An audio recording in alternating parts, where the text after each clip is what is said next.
Okay. All right. Hold on a second. Nice. I think I'm live. There's no way. Oh God! Why all of a sudden would it work? Why would it work all of a sudden?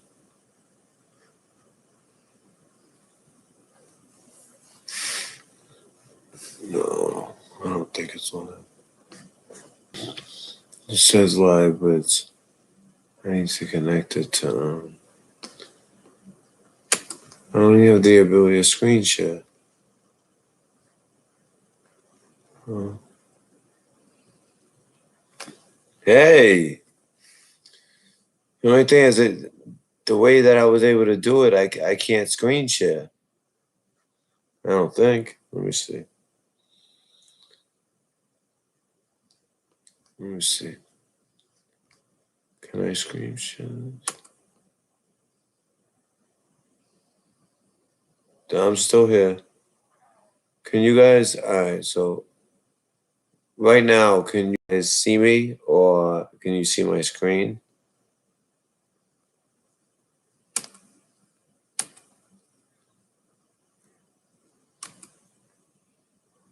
I'm still here.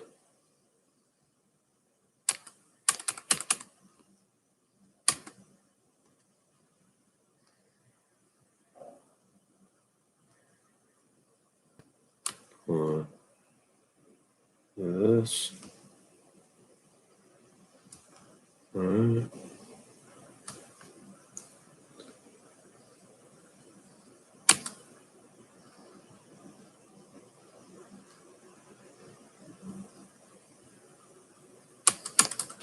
How is it not receiving?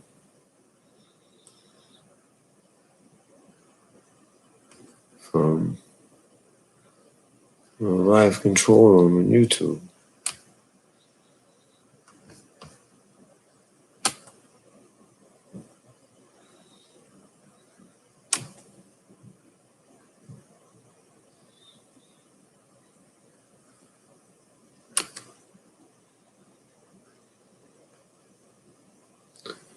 I don't know why it says that. You guys can see me though. All right. Hey guys. All right. Hold on. Let me just hook up my mic and everything else. The only thing is, it's a different setup than before. I don't see how I can screen share. So, well, you guys tell me right now. What do you see right now as I'm saying this? Is it a blank screen, or you just still see me? I can barely see the chat. I move the channel. Just me. Okay, that's fine. That's fine. Okay. All right. This is how we're gonna do this. I am going to. If you can still see me right now, then that's okay. So basically, I'm just gonna go to a couple of things that I wanted to go over before about propaganda, and we don't even. Most people, when I talk to them about this, basically everybody, when I talk to them about this, I mean, when I talk to the truth community, a lot of people know about it, but literally nobody knows about it. They think I'm crazy when I say it until I have them Google it. So the Smith-Munn Act, okay? The Smith-Munn Act was something. Let's see, I'm gonna get to this so I have some references so I don't misspeak. I just want you guys to get facts here. This is just something. I just want to hit it off with a couple. By the way, before I start, I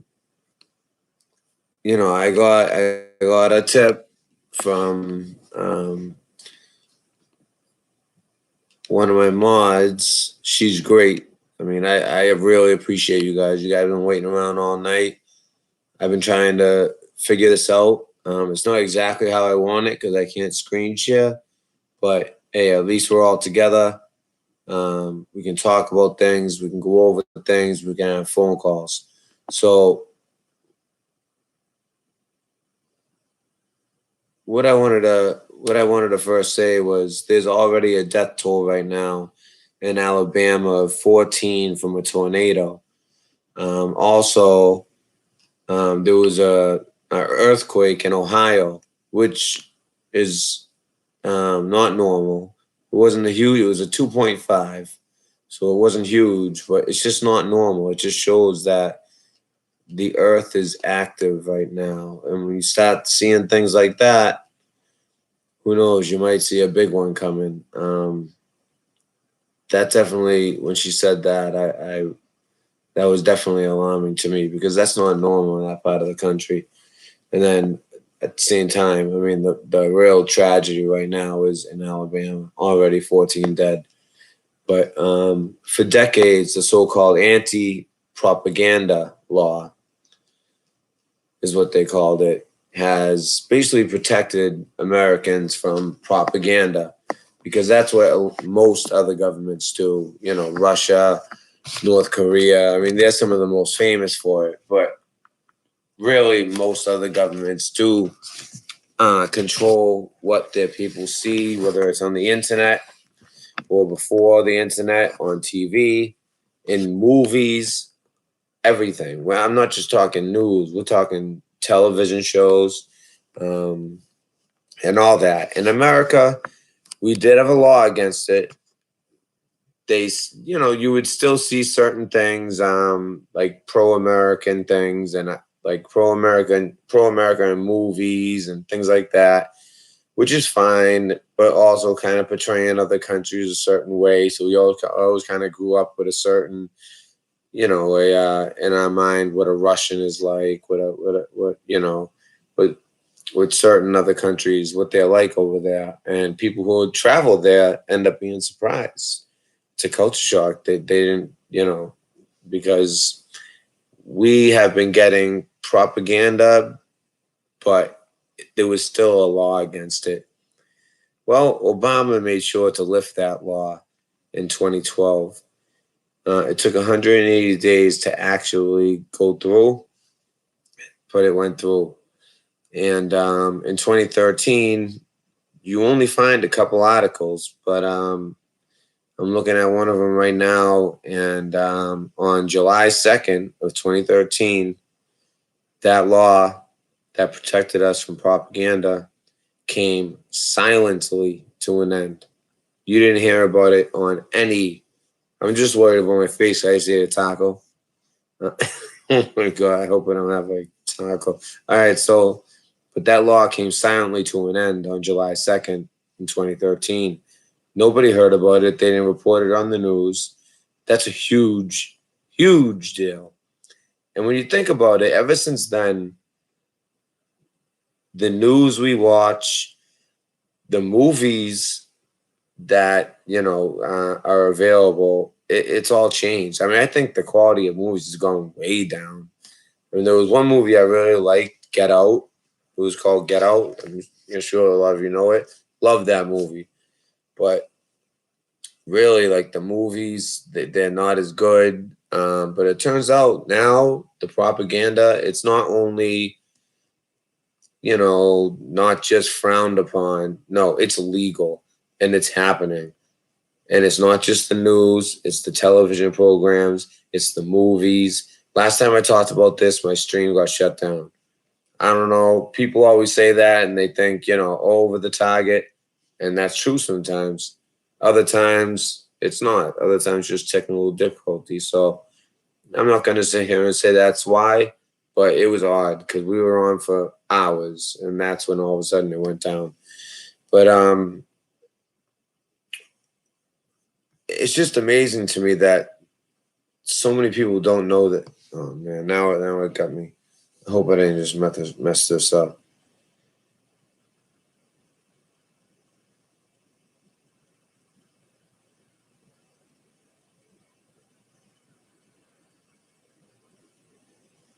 I hope you guys can still see me.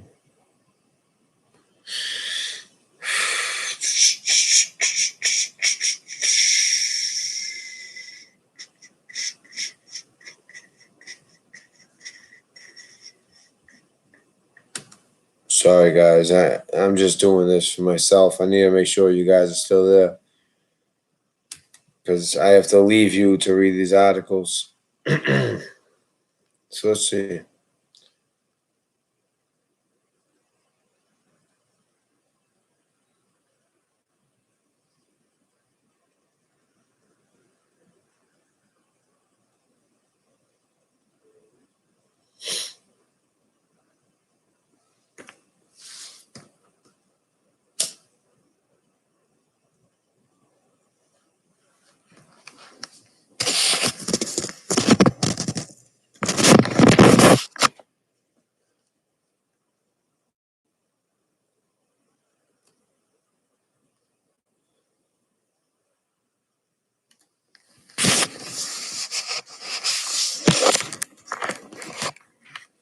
No.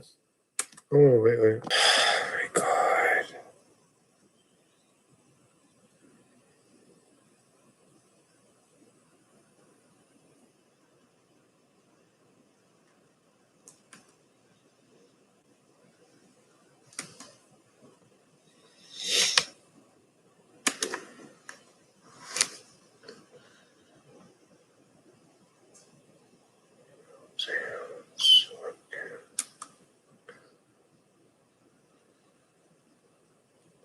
If anybody can see me right now, if you could just send me for those of you who have my phone number, if you could just send me a text, or maybe I have a text saying I went down.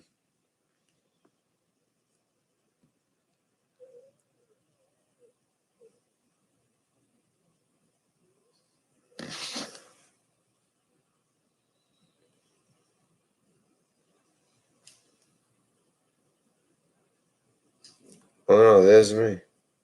Looking like an idiot. Taking his offline. All right. I'm still on. All right.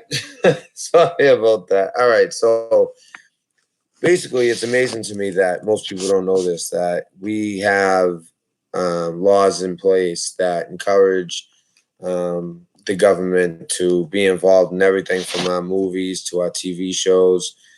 I mean, the Obamas are heavily involved in Netflix. And this is all done under Obama's watch. And America, we're supposed to be, the land of free people. It's supposed to be a free nation. But when they're controlling what we see, especially in the age that we live in right now, where everything's on the internet, it's scary because what we are seeing, it's like exactly China. We look at China and we think, oh, those poor people, they have no idea. Or North Korea, especially, those poor people, they have no idea what's going on. No, we have no idea what's going on. Every single piece of news has a Western kind of twist to it, you know. Um, and also, Kelly Khaleesi sent me something that was interesting about the ghost cities, and this is another example of the propaganda. Um, and there was little things in there stuck out to me. He was basically, his whole thing was to try to say that no, these ghost cities, they're being used. They built them because they planned on, they're a very rural country, and they're trying to urbanize. So that's truth. They use some truth because that's the way you use propaganda. You use truth, but you slip in your agenda. So no, they're just trying to urbanize China. So they built you know enough high rises in cities to house 100 million people. It's unbelievable. So this guy, so one of the cities, for instance, I guess it's supposed to be 500,000. He goes, well, there's 40,000 people living here, or something like that. No, I think it was 100,000 actually. And I bet you that was the city of all the cities that has the most. There's 100,000 people living here. So I was very surprised. I thought there were ghost cities, this and that. And he's like, so then there's a line in there where it says, I wish I had it in front of me right now. I actually did a whole video on all this stuff. It was a nice half-hour video, and it didn't load. And it's just, there's everything I try, I can't get it to load. and I put so much effort into it. I had all kinds of cool graphics, but it's all right. I'm gonna figure this out, and I'm gonna do the live streams. I did one tonight because Moff's not on. If it wasn't for Moff, I wouldn't have an audience. So, I don't want to ever step on any toes. So, you know, um, not that my little channel is going to affect anything, but just out of respect. That's just how I am. But what was I saying? So so Kelly Khaleesi, I appreciate that. So, but within that article, you could tell it was very. He was trying to. They know that people are talking about it. They know, and they definitely follow Moff's channel because that channel blew up out of nowhere because he has a great idea that's simple, effective, and it's a threat. It's a threat to. I mean, especially after Hot Musket, you know, given real intel. I mean, that's they knew about that, and somebody from the Pentagon had to come out. Not just somebody, the head.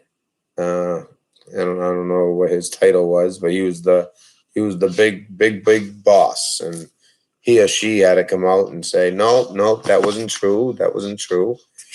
I saw the orders, look real to me. I mean, and Marfoogle made a point, and it's true. The numbers on orders, they do reuse numbers. I mean, that number might have been used back in Vietnam.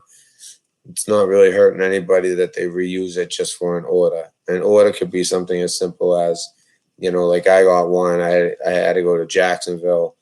I was lucky. I got to do some like heavy, like as a Navy intel guy. I didn't get to. Well, I did. I was a marksman with a 9, but that was boot camp.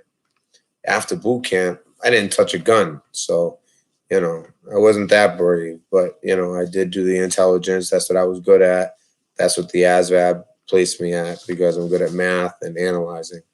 So those are my 2 high scores. And they said, it's top secret, sensitive, compartmentalized information clearance. You'll have to get a polygraph, all this stuff. And I thought it was really cool, and I loved the job. And this brings me back to the propaganda, and I loved the job until the Patriot Act was passed in 2004. Once that Patriot Act was passed, everything changed. I don't want to say too much, but I'll say enough where you understand that. I mean, you guys all know about Edward Snowden. He already dumped so much data about what NSA was doing. And the thing is, it's like CIA is human, which is human intelligence. NSA, it's SIGINT, signals intelligence. That's what I did. I was in collection, which is actually like the coolest one. Like, it's fun. You get to, basically collect a bunch of info. We listen in to the enemy. They listen to us.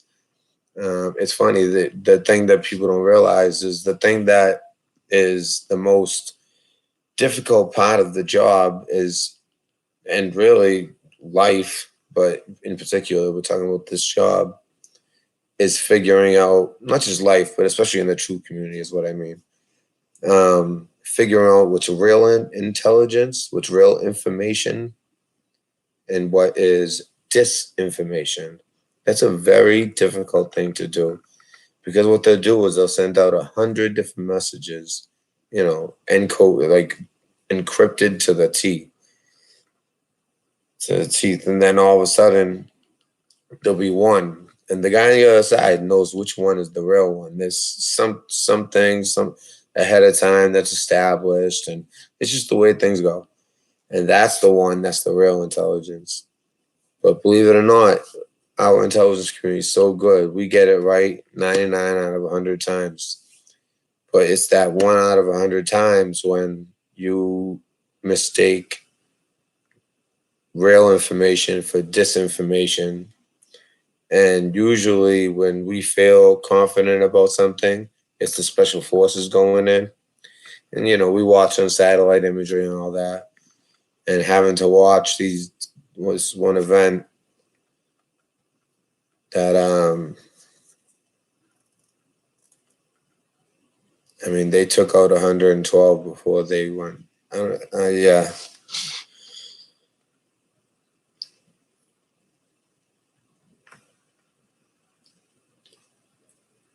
I'm sorry. Why am I even talking about this? I didn't even want to go here. We were talking about the Patriot Act. So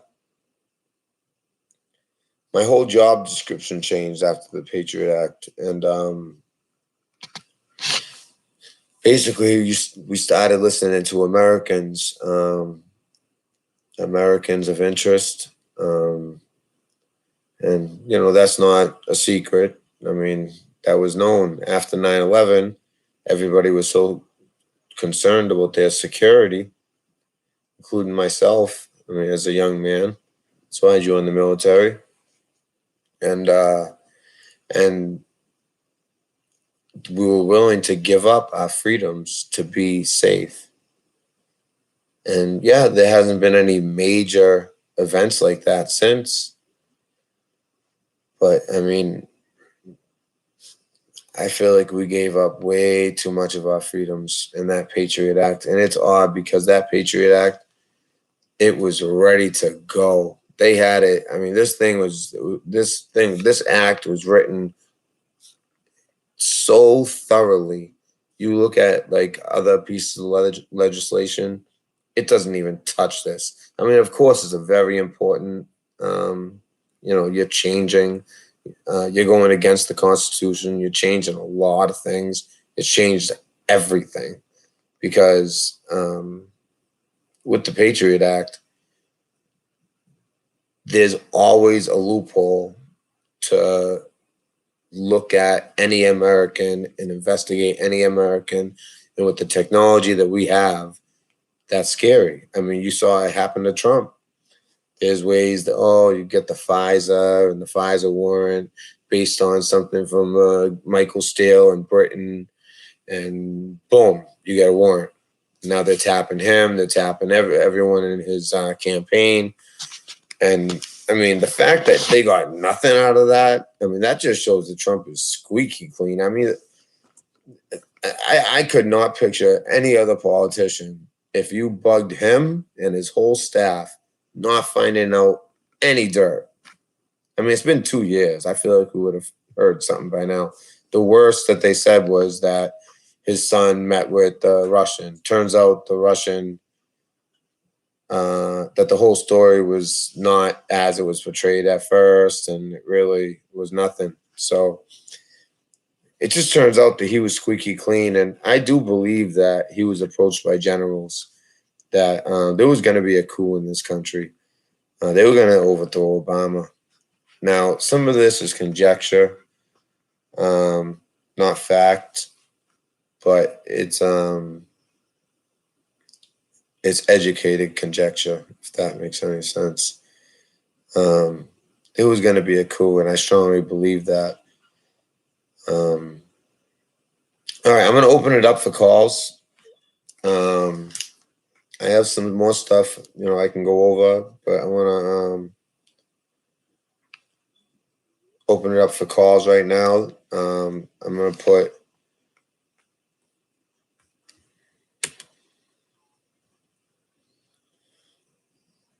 I can't even see the stream. So you know what? I can see it here, though, on my phone. I'm going to put the phone number in chat. I don't even know if I'm still up. Oh, my God. Am I not? I don't even know if I'm still up. Oh, I am. All right.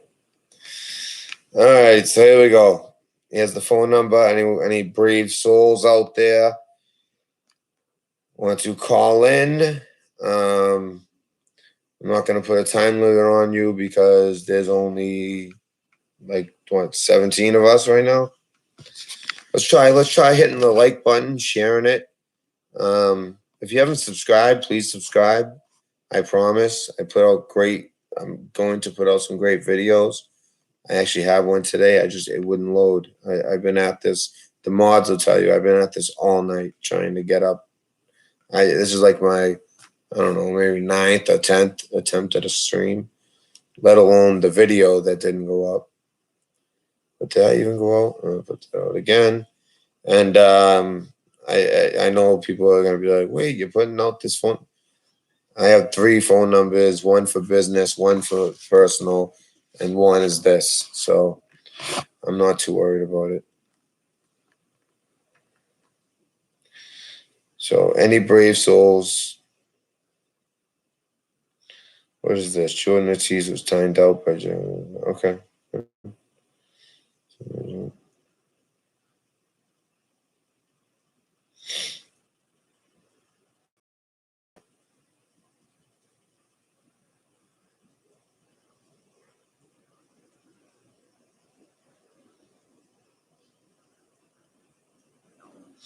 Just reading some of the chat while I'm waiting to see if anyone wants to call in.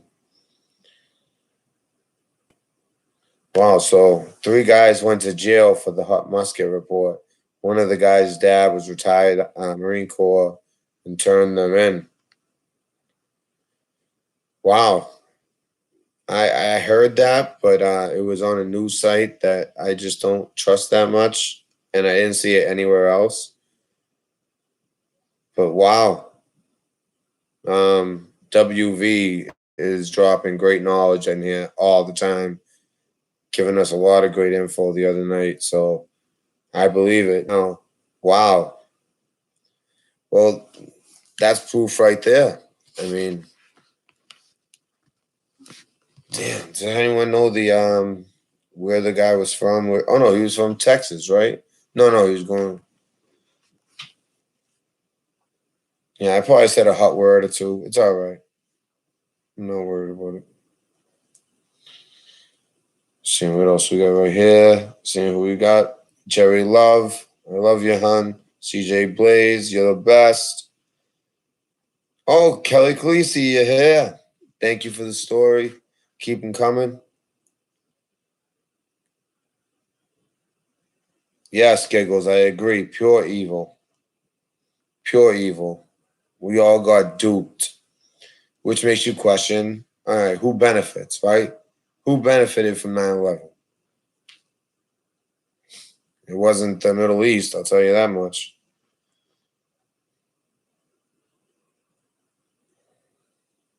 You know, sometimes it takes a few years to look back and realize some things, unfortunately.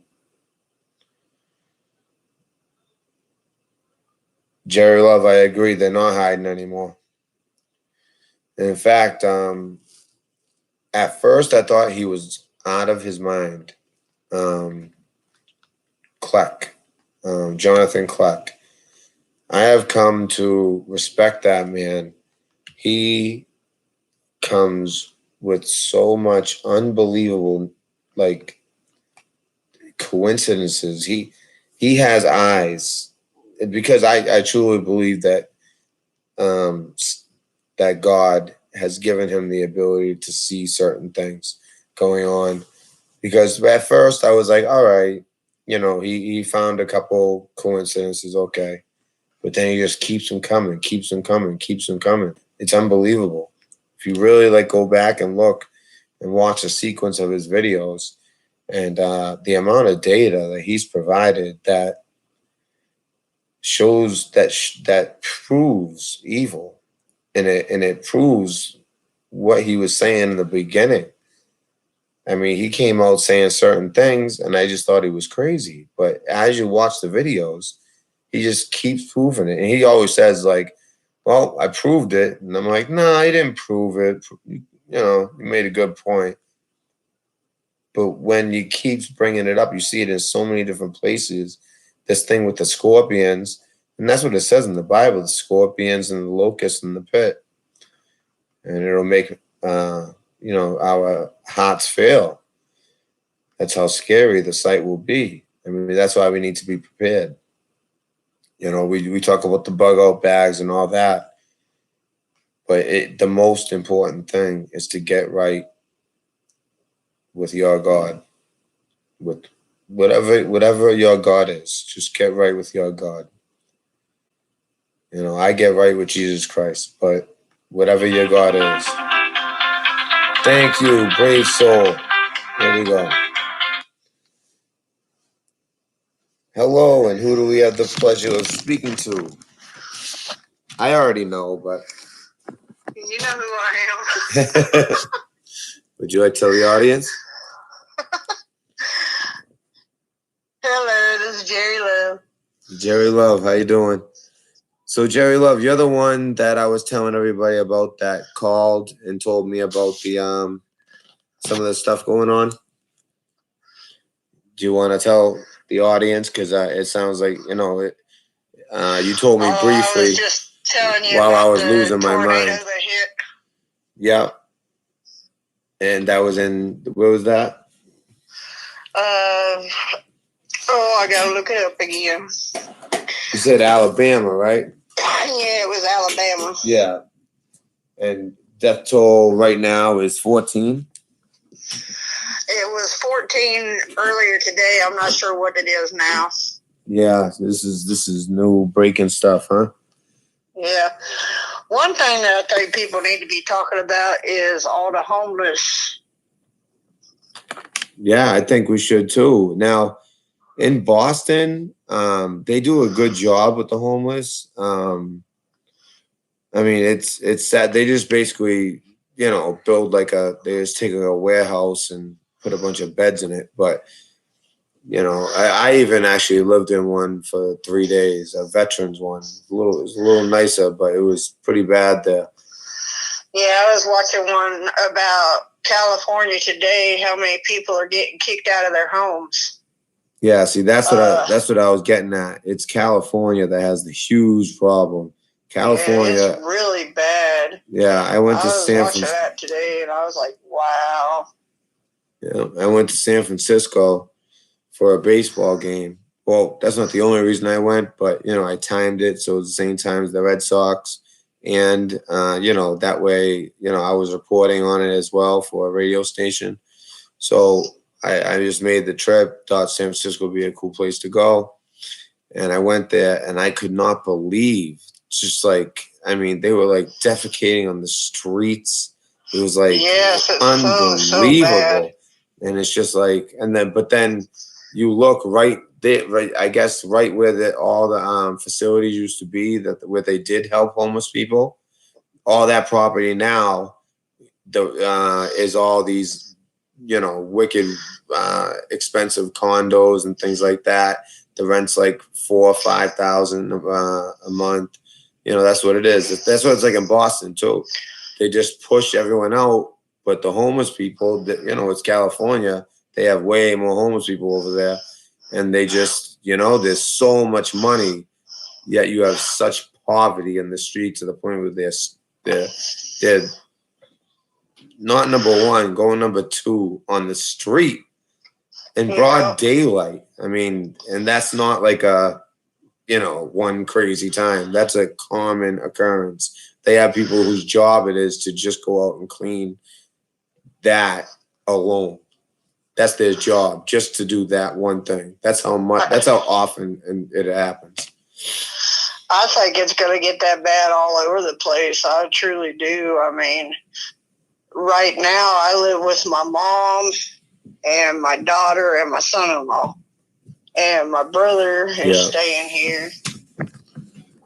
And I hear you, because have to live like that just to be able to have a place. Yeah, no, the rent's out of control. I mean, the rent's out of control here where I live, and you're right. And like a lot of people, like the millennials, yeah, I know they do. They have their head up their ass, and believe it or not, technically, I found out recently that I am a millennial.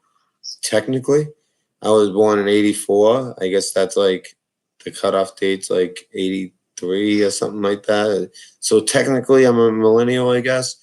But I think I have different values, and I was just raised different. But you know, I was still raised with technology to a point. Not raised with it, but grew up with it as as a young adult. But I seen all them people living in their cars, and yeah. there was one older woman. She was like on disability, and she had no other way to make it. So she bought a van, and she was sleeping in her van. Now with the disability, she couldn't get housing, huh? Yeah, and that scares me because I just got on my disability. So well, I would God I got family here. Yeah, thank God for family. And that's another thing. Like back in the day, it's like I think people are starting to realize now, but about 5 years ago, I remember the big thing was like people my age, people a little bit younger at the time. At the time I was like 25. And it was like a lot of my friends still live with their parents. And people are like, what the hell are wrong with the kids today? They live with their parents until their 30s. And, like, well, what is wrong with these kids? But it was a recession at the time. And even now that the recession's gone, it's still the same thing. I mean, it's just the way it is. The gap has widened from the richest to the poorest. The gap has. I can't see myself, so I'm just like guessing what's the best. I'm moving the camera. So also, I hope the audio is okay because usually I have a microphone right here, but I didn't expect it to work, so I don't know where my microphone is. So was the audio okay, Jerry? Yeah, you sound fine. Okay. All right. It keeps freezing up every once in a while, but I'm not sure what's going on there. On this stream? Yeah. Oh, really? Yeah, I can't see every myself. Once in a while, it starts buffering, but when I Yeah. make it go up a little bit, it's a little bit better. So. Okay. All right. And but if yeah, you I do mean that, I'll give you a call or a text. yeah, do that, please. That helps me out so much. I don't always answer because I'm literally ripping my hair out all night trying to get this together. But well, don't rip your hair out. You're still new at this, and you'll get. I know. But you know what? It wasn't even that. I think no matter who you were, no matter how much you knew about it, it was just like impossible. The only way I could do it was through this one. I had to change everything. I downloaded this thing, and this is the only thing I can do. I can't screen share. I can't even see myself. But I'm live. I can tell on my phone. I can look at it. Well, we'll have to get up with Marf. Shauna. Oh, Shauna, yeah. And figure out how to do it through that other I mean, they're busy. I'll try to figure it out. I mean, I've come a long way in 2 days as far as understanding stuff. But the thing is, you didn't get to see the product of it. I had such a good video, but it's all right. It's if I was able to do that just today, the videos will be good. And but my favorite is the live streams. Just reading the chat and as a matter of fact, quite a few in here now. So good. Let me give somebody else a chance to call in. Maybe all right. I'll call in again later. Yeah. Thank you. I appreciate the phone call. All right. So okay. All right, Jerry, and I appreciate everything. You know that. I know. Okay. All right, hon. Thanks. Yeah. Good night. Bye. All right. Bye. All right. So the line's open. If anyone would like to call in, I'll put the number in again.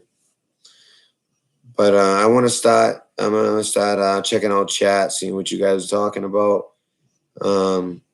Maybe we could pivot, change directions, see what you guys want to talk about.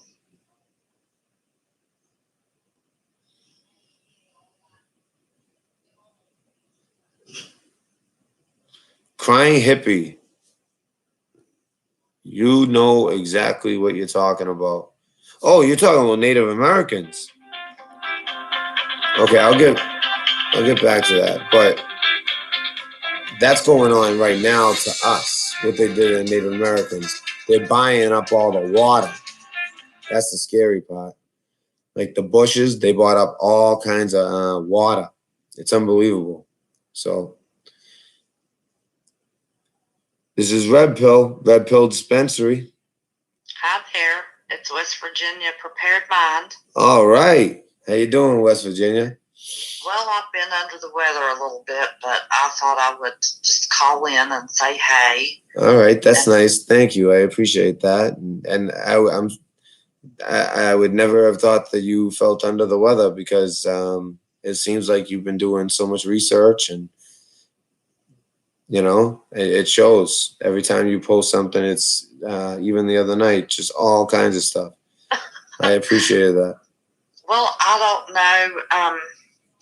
I just always felt like when I was 24, God spoke to my spirit, and I started trying to prepare when I was 24. Of course, that was in 1984 when nobody else was trying to prepare. Mm-hmm. And my husband made all kinds of fun of me, and I kind of gave up on it for a little while. So and you woke, not to interrupt, but you woke up in 1984? I did. I was 24 years old. But that's interesting because, the whole 1984 thing. Mm-hmm. And I was born in 1984, so that's why I always thought that was interesting. I'm like, huh.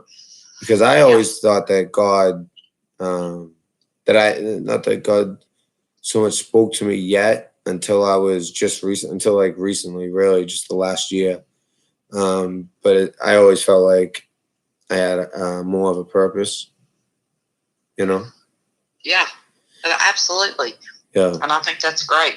Yeah. I don't know that I have the nerve to do a YouTube channel, but I don't mind to call in every once in a while. And Marf's so busy. I feel like I'm so rushed to try to get out what I need to say. Yeah. But back then I wanted to build a bunker. And, of course, everyone in 1984 thought I was crazy. Well, back then, I could imagine. Yeah. And even today, with all the information in the world, they think you're crazy. Yeah, and you can show it to them on the instant. That's fake news. Well, now they've all come to me and went, oh my God, holy cow, you were right. So I divorced. That feels good. In 2014, and I thought, hey, I don't have anybody to tell me I can or can't do anything. So nobody ever should have. Started again. I started out buying the buckets of the long-term food storage. And I realized quite quickly that, and of course, since 2014 and now, the price of those buckets on Amazon have doubled in price. But have they? You can make those, yeah. Since when? I'm sorry. I don't mean to interrupt you, but since 2014. They've doubled? Yes, they've doubled in price. That tells you something right there. But you can make those long-term storage buckets. I've done a lot of research through the years.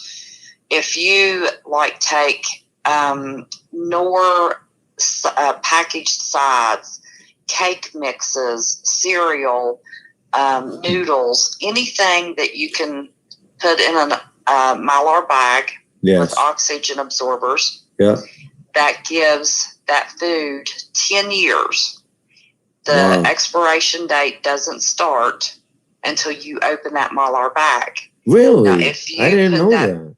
Yes. If you put that Mylar bag in and I thought I charged my iPad so I could watch the chat, but it didn't charge for some reason, so I'm not able to see the chat. So if you have any questions. I can't either, but you know what? I can if I, you're still there, right?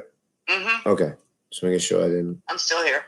Yeah, I just got to pull it up. I can't see myself or anything, but I was determined, so I was going to find some way to get on.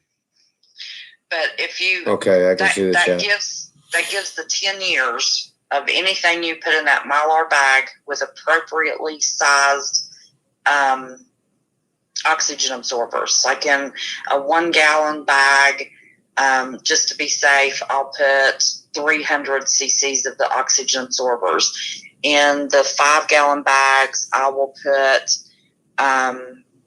2 or 3 1,000 cc oxygen absorbers. Yeah. So when you put the oxygen absorber in the Mylar bag and you seal it, and I saw a guy do a really neat trick. He used duct tape and kind of made a little flat funnel and put it on the end of a small dry wet vac. Yeah, so he could put it in the corner of the bag.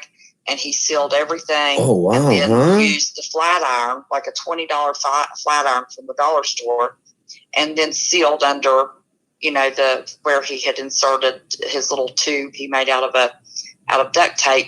So that gives it 10 years. Wow. If you put it in a white, some people are so storage, creative. I'm not creative in that way, I know. I thought that was the greatest idea. Yeah. Wow. That's So it's still blowing my mind that that the expiration date doesn't, that it like pauses for those 10 years. Yeah. Well, the only thing that destroys any of the food is oxygen. So if you're taking all the oxygen out, Makes it sense. just kind of suspends it. Okay. Makes sense. Yeah. So then you put it in a food grade bucket and put additional oxygen absorbers in the bucket on top of the Mylar bag. Yeah. That gives it another 10 to 15 years. So if you're watching, for example, cake mixes, brownie mixes, those are comfort foods. If you have kids, I've got grandkids, so I'm real Shauna conscious about the comfort foods.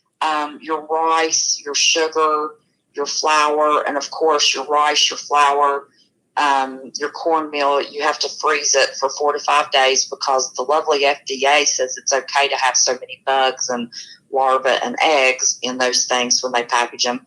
So if you freeze those for 4 to 5 days, then let them come to room temperature and put them in the Mylar bags. But then put the oxygen absorber on top of the Mylar bag and seal it. You can make your own 20 to 25 year bucket for pennies on the dollar of what these bigger companies are doing. From the way you just laid it out, that's nothing. Yeah. Wow. So when you're doing any prepackaged food, like if you want to, do the cake mixes, brownie mixes, the north sides, stuffing, you can do the stovetop stuffing, and all of these things you can find on sale at the store. The way I get mine, they very often rotate what they put on sale, 5 for $5, 10 for 10. So I go buy, $20, $30. That's what I was gonna say. In some of those places like the Costco's and the BJ's, you can really buy in bulk, and you're really saving money. In their package, and you just take the scissors and just slit their package, and then put several in the Mylar bag, so you're drawing the oxygen out of the pre-packaged, but it's in the Mylar. And I'll put 2 or 3 of those in a 1 gallon bag because you don't want to open up 50 packages of either one of those things. But the same thing with instant potatoes and powdered milk, coffee creamer, coffee, any of those things. And then I'm gonna, when I get my health back, marijuana. I mean, that was the only thing I ever heard, the vacuum seal bags of, like 10 years ago, that was the only thing I knew. My boys laugh at me because of my entertainment. I don't watch TV anymore. I watch all the YouTube videos. So I am trying now to learn how to do the hydroponics because I decided I was going to miss having salads and peppers and tomatoes and that kind of thing. And when I told my boys, that's brilliant. That is brilliant. Next thing is hydroponics. They went, that's awesome. Right. Well, let's get the potatoes and the peppers exactly. the little green onions and the lettuce, hydroponically grown before, I worry about getting marijuana. That's funny though. But I'm going to do that's great. I mean, I'm just gonna call you West Virginia, I guess. But you can call me Kim. My name's Kim. Okay. Kim. I think that's great that you're getting into the hydroponics. I mean, that is so smart. I mean, that's gonna be so important if SHTF ever did happen. Or maybe at this point, I feel like when SHTF happens, I mean, that's so valuable. Different in the seeds that you can't just grow any seed hydroponically. Only there's certain. hydroponic Yeah, seeds. I know that much. Yeah. So I just got 14 For a packs different of reason. seeds Yeah. in. Yeah.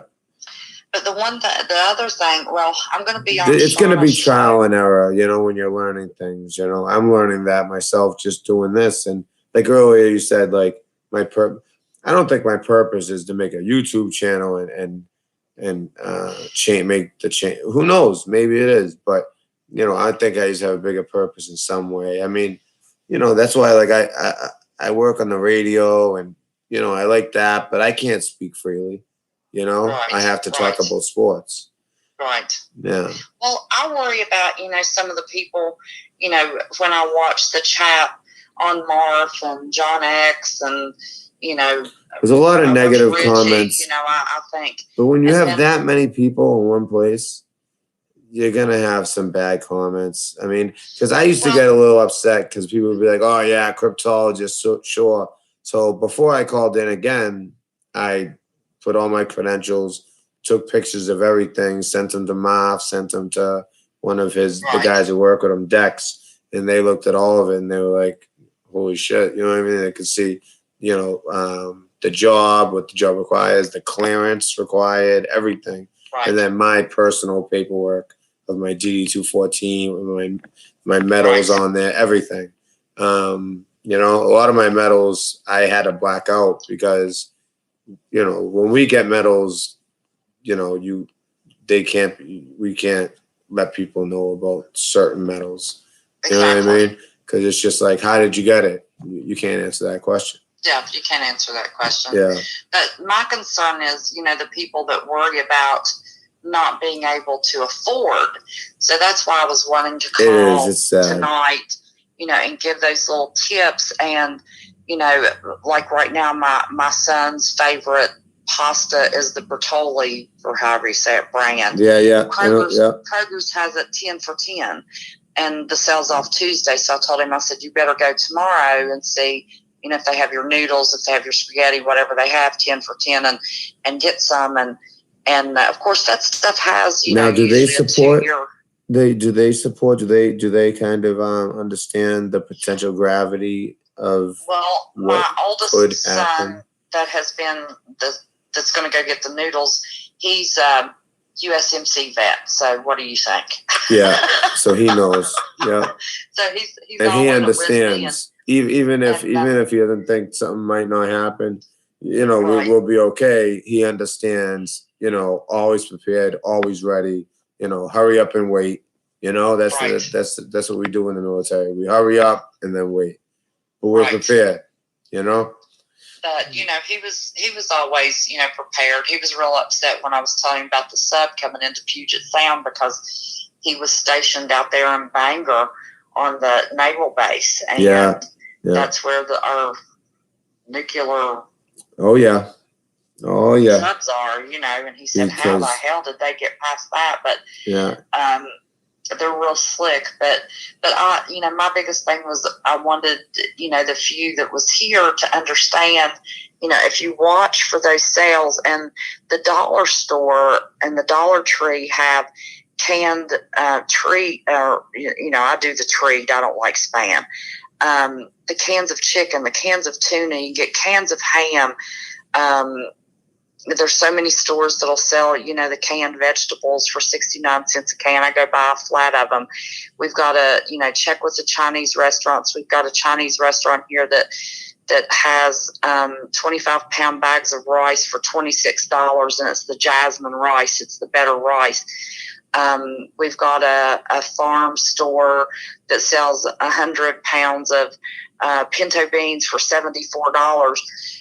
Those bigger items, you can save for those, but, you can find the smaller packaged foods. 10 for 10s and Yeah, and it's very inexpensive to, because I have a sister that's disabled. She really can't, prep, and her son, he's helping my son with the ammo and the guns and those kind of things. So that's his contribution. I've got a son with brain trauma, and you talk to him about it, it just freaks him out. So I don't even talk to him. So my son and I have like 7 people to prep for.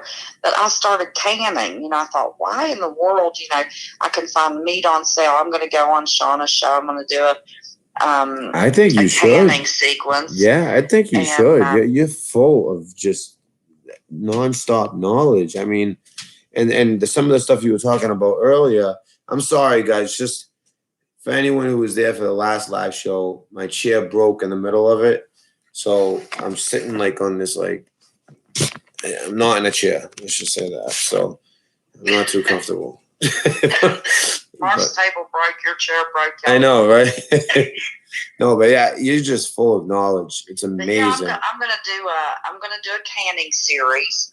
I'm gonna start out for the beginners. Canning is so easy, and my son, I live with my one son right now to help him with his son. He's a single parent, and it's not he gets easy. the biggest kick out of listening for those jars to ping, you know, when they've sealed, and he'll say, you know, how many did you can? And sometimes it's just, you know, 1 canner with 7, sometimes it's 2 with 14, and he keeps counting, and he'll go, oh, there's 8, there's 9, there's 10. So the other night he decided he'd made a bunch of chili. We decided we were going to can chili, and he wanted to can the chili, and he was so thrilled with that. But I watched a guy, you know, I said, you can't have chili. That's what it's about. It's not doom and gloom either. You know, you can do it as a family. I didn't mean to interrupt, but I think that's important that you do that as a family and how you incorporate your family in it. You know, it doesn't always have to be just like doom and gloom. And it's like, oh my God, I need to do this, and now what am I forgetting? And you know, That's the other thing I'm going to do on Shauna's show. I'm almost finished with my doctorate in psychology, and I'm actually a therapist. And right now, I do addictions therapy. Well, I did until a week ago, and you know, it doesn't have to be the government, it doesn't have to be the Wi-Fi. We can have our own personal shit hit the fan scenario. I thought I was going to start a new job and take a 2-week vacation, and the doctor that I'm going to go to work for has never provided therapy, so they have to get the certifications through the state. So my 2-week vacation is probably going to turn into a 30 to 60 day vacation. You know, I'm like the rest of the world. I can't do without 2 months of pay. So I have enough preps, and when I go back to work, I can replace them. But, you know, we don't have to buy any first aid equipment, and I get all that stuff at the Dollar Tree. I get some of it online. I do the fish mocks for the amoxicillin. I've checked it with the pharmacy. It is exactly 500 milligram amoxicillin, not that you can prescribe or give anybody information. They can do their own research. I know how so that is legit. That is legit. Yes, that is legit. My 3rd shipment is on its way, actually.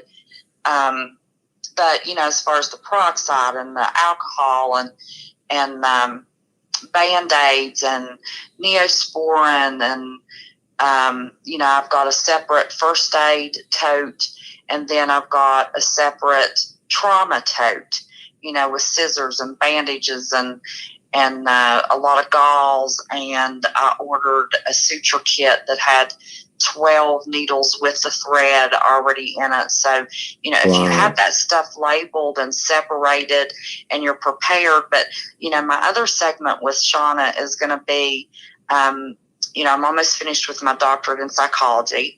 I do therapy. And so, you know, people tend to panic.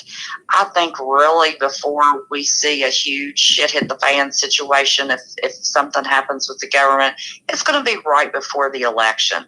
So I really think, you know, we've got some time, you know, for those that really haven't started preparing to, you know, go to the Dollar Tree every, you know, payday and buy just, you know, a few things that you might need. And you need to remember you're going to need cold medicine. If you have children, you need the children's Tylenol. You need something for a toothache.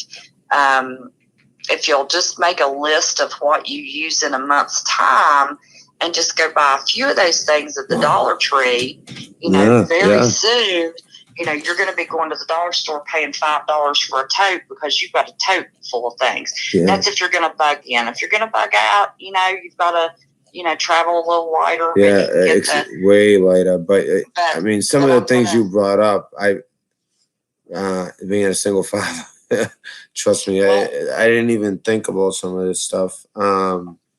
Like when you said I've got cold medicine. I've got, antacid. I feel like a bad. I didn't even think of the children's medicine.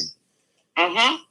How could I not think of that? For the, you'll need the children's cough medicine, the children's Tylenol, and the children's little doodaddy, Band-Aids if they get a yeah. I thought all the first aids, but it's just you'll need that one thing, like the medicines. You'll need bug spray and suntan lotion, if the weather's going to permit, that they can be outside. Those kinds of little things, if you look at with the children, plan, put a bag together like if you were going to go on a vacation. What would you take for that child, if you were going to go on vacation? The other thing that's that a good way to put it. Yeah. On Shauna's show is with degrees in psychology, I'm going to do a segment on how to handle the anxiety, and that's where my prepared mind, screen names comes from. We need to be prepared mentally. Just imagine when we have a snowstorm, a tornado, a hurricane come in, if people in those areas stop and think, how do you, you're inconvenienced and you panic just for a week or two because you can't flush the commode, you can't get water, out, like our Kroger's. It says if you buy, 5, you can get 32 bottles of water for $1.99, you have to buy 5 of them, but that's $10. That's $10 to have 32 bottles, water. So if you just go each payday and buy something, and like I said, my 2-week vacation is going to turn into a 2-month vacation. But I got my last paycheck, and I went to the store and I spent $30. And that made me feel better. But I am going to do a segment on, look how, any little inconvenience that we have can be anxiety producing. If you start putting yourself in the frame of mind, how did you handle it then? How would you handle it later? We're not going to have medicines. People need to, start looking at the naturalistic, herbs and things they might need to handle, any kind of health issues that they have. If they're diabetic, plan for, your vegetables and your fruits, that doesn't have the sugar in it. Watch your sugar if you're not going to be able to, to be insulin dependent and to be, to plan and to be smart. Those kinds of things will minimize the stress. Plan for your children. Have games. Let everybody have, responsibility. And with the children especially, if you think anytime you go through an adult crisis, how hard it is for you to handle, it seems like from what I've heard from some of the shows, people, preparing your children is fine, but you want to limit that information. Look how stressed we can become if we feel like we're a little behind on our preps or something might happen. A child does not have the comprehension and the coping skills and the processing skills to handle, those types of processes. They need to be limited, because I might be dead before my grandchild has to, handle this. Why do I want to have him freaked out now till, like on Shauna's show the other night, somebody said the kid went to school and said, went to the guidance counselor, I'm all stressed out, this is going on. Limit that information. Let it be positive. Make it a game. Make it, exactly. That's why I thought it was a great idea how you did that. And that's so true. And it's important for us, as scary as it is for us with kids, especially now mine is so young, but in a couple of years she'll be able to pick up on it. And for us with kids that with minds that can understand that we're under stress, because as we do our research and we try to prepare, and we just kind of search for truth, it can scare you, and I can see people getting kind of upset and it's going to show. Your kids are way smarter than we give them credit for. They absorb so much, and it's just really important for us to be strong for them even now. But when SHTF happens, that's why we need to be ready, because not only for the obvious reasons, but so that the stress, we can try to hide our stress, but you want it's there and they pick up on it. And if you're confident and you have a plan, your child will handle it better. They're not going to handle it great no matter what, but they will handle it better. But they need games. You're not going to have TV. You're not going to have Wi-Fi. They're not going to be able to play their games. And, there's a little fire. You can cook with it, but the fire, somehow the heat charges USB ports. But you can get DVD players, and stock up on your batteries. Yeah. And have DVDs for the kids to watch, and you can use that. The one thing I haven't got yet that I need to get, I'm going to go get the little books to my grandson's 2.5. So I'm going to have books that will go through several ages, for coloring and to teach him how to write his ABCs, and to teach him basic math, and to have some history books, and if you schedule your Bible, if that's what the Bible. I've got a Bible in my truck. I've got a Bible in my bug out bag that's with my totes. I'm looking for a bug out location that I would have thought it would have been easier in some of our rural counties than it has been, but now I have to put it off with the job thing. But with the job, yeah. But you can, you need to. Everybody's going to be running around like chickens with their heads cut off. If everybody will sit down and look at how your day is planned now, well, we're not going to be doing our daily schedules if we're going to have to bug in or bug out. But you can schedule your day. Is it time to cut firewood? You're going to be cooking on a fire. It's going to take a little longer. Yeah. Planning your day. Yeah. What time you're gonna, start your meals, what meals, have meal plans, how you're gonna bathe your child, how you're gonna worry about your teeth care, then have fun time. You're gonna have to, with even adults, have fun time, in there. But I'm having a smaller house built where I'm 58 and I'm down. Kim, just keep going. I just have to step away from the camera for a second because I'm looking for my mic. This is just great info. I want to make sure I get the mic on. Okay. They can hear you. They can hear you, but I don't want you to miss it.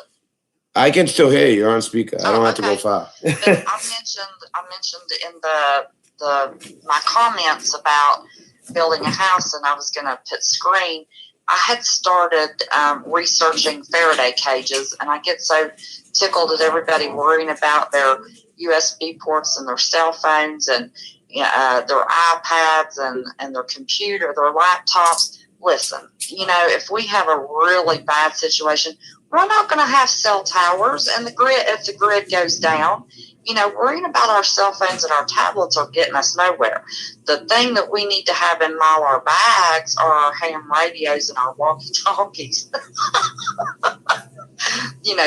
Those are things that you can keep charged and keep in all our bags right now. So if there's an EMP, but I had started researching Faraday cages, and I found a very good site, and I don't remember the name of the site, but it said that if we had our windows to our vehicles covered, our vehicles are Faraday cages.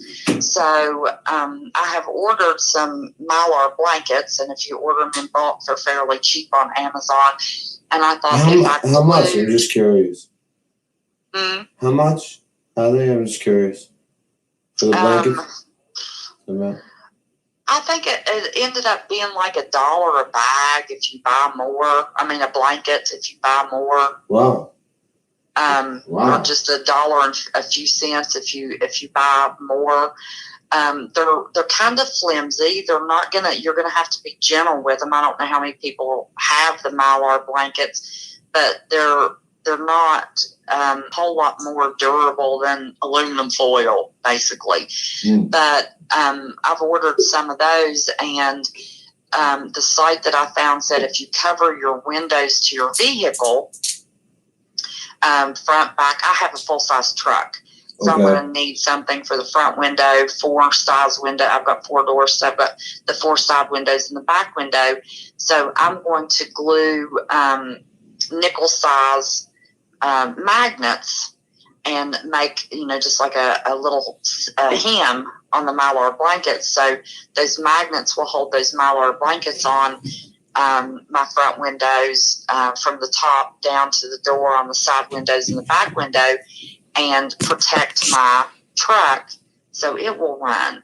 Well, then I found another site that said, you think of everything. It's unbelievable. Listen, all I do is sit and watch YouTube videos. My sons laugh at me, but now they say, "Oh my God!" Mom, usually, somebody who sits and listens to that many YouTube videos doesn't end up being so sensible, and it's just right. sometimes it can be too much. It drives you a little. Yeah. If the grid goes down, I'm not going to be able to reference back to those YouTube videos. So I have got a journal, and I made a note to my boys. This is for my sons and my grandchildren. This is where I started. This is why I started. I've got canning recipes. I've got recipes they can make in cast iron skillets. So I have journaled for my children. So if something happens after I'm gone, you write journals? Reference. You write journals, you said?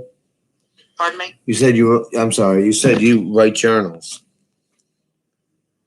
You said I do the same exact thing. That's so funny you said that.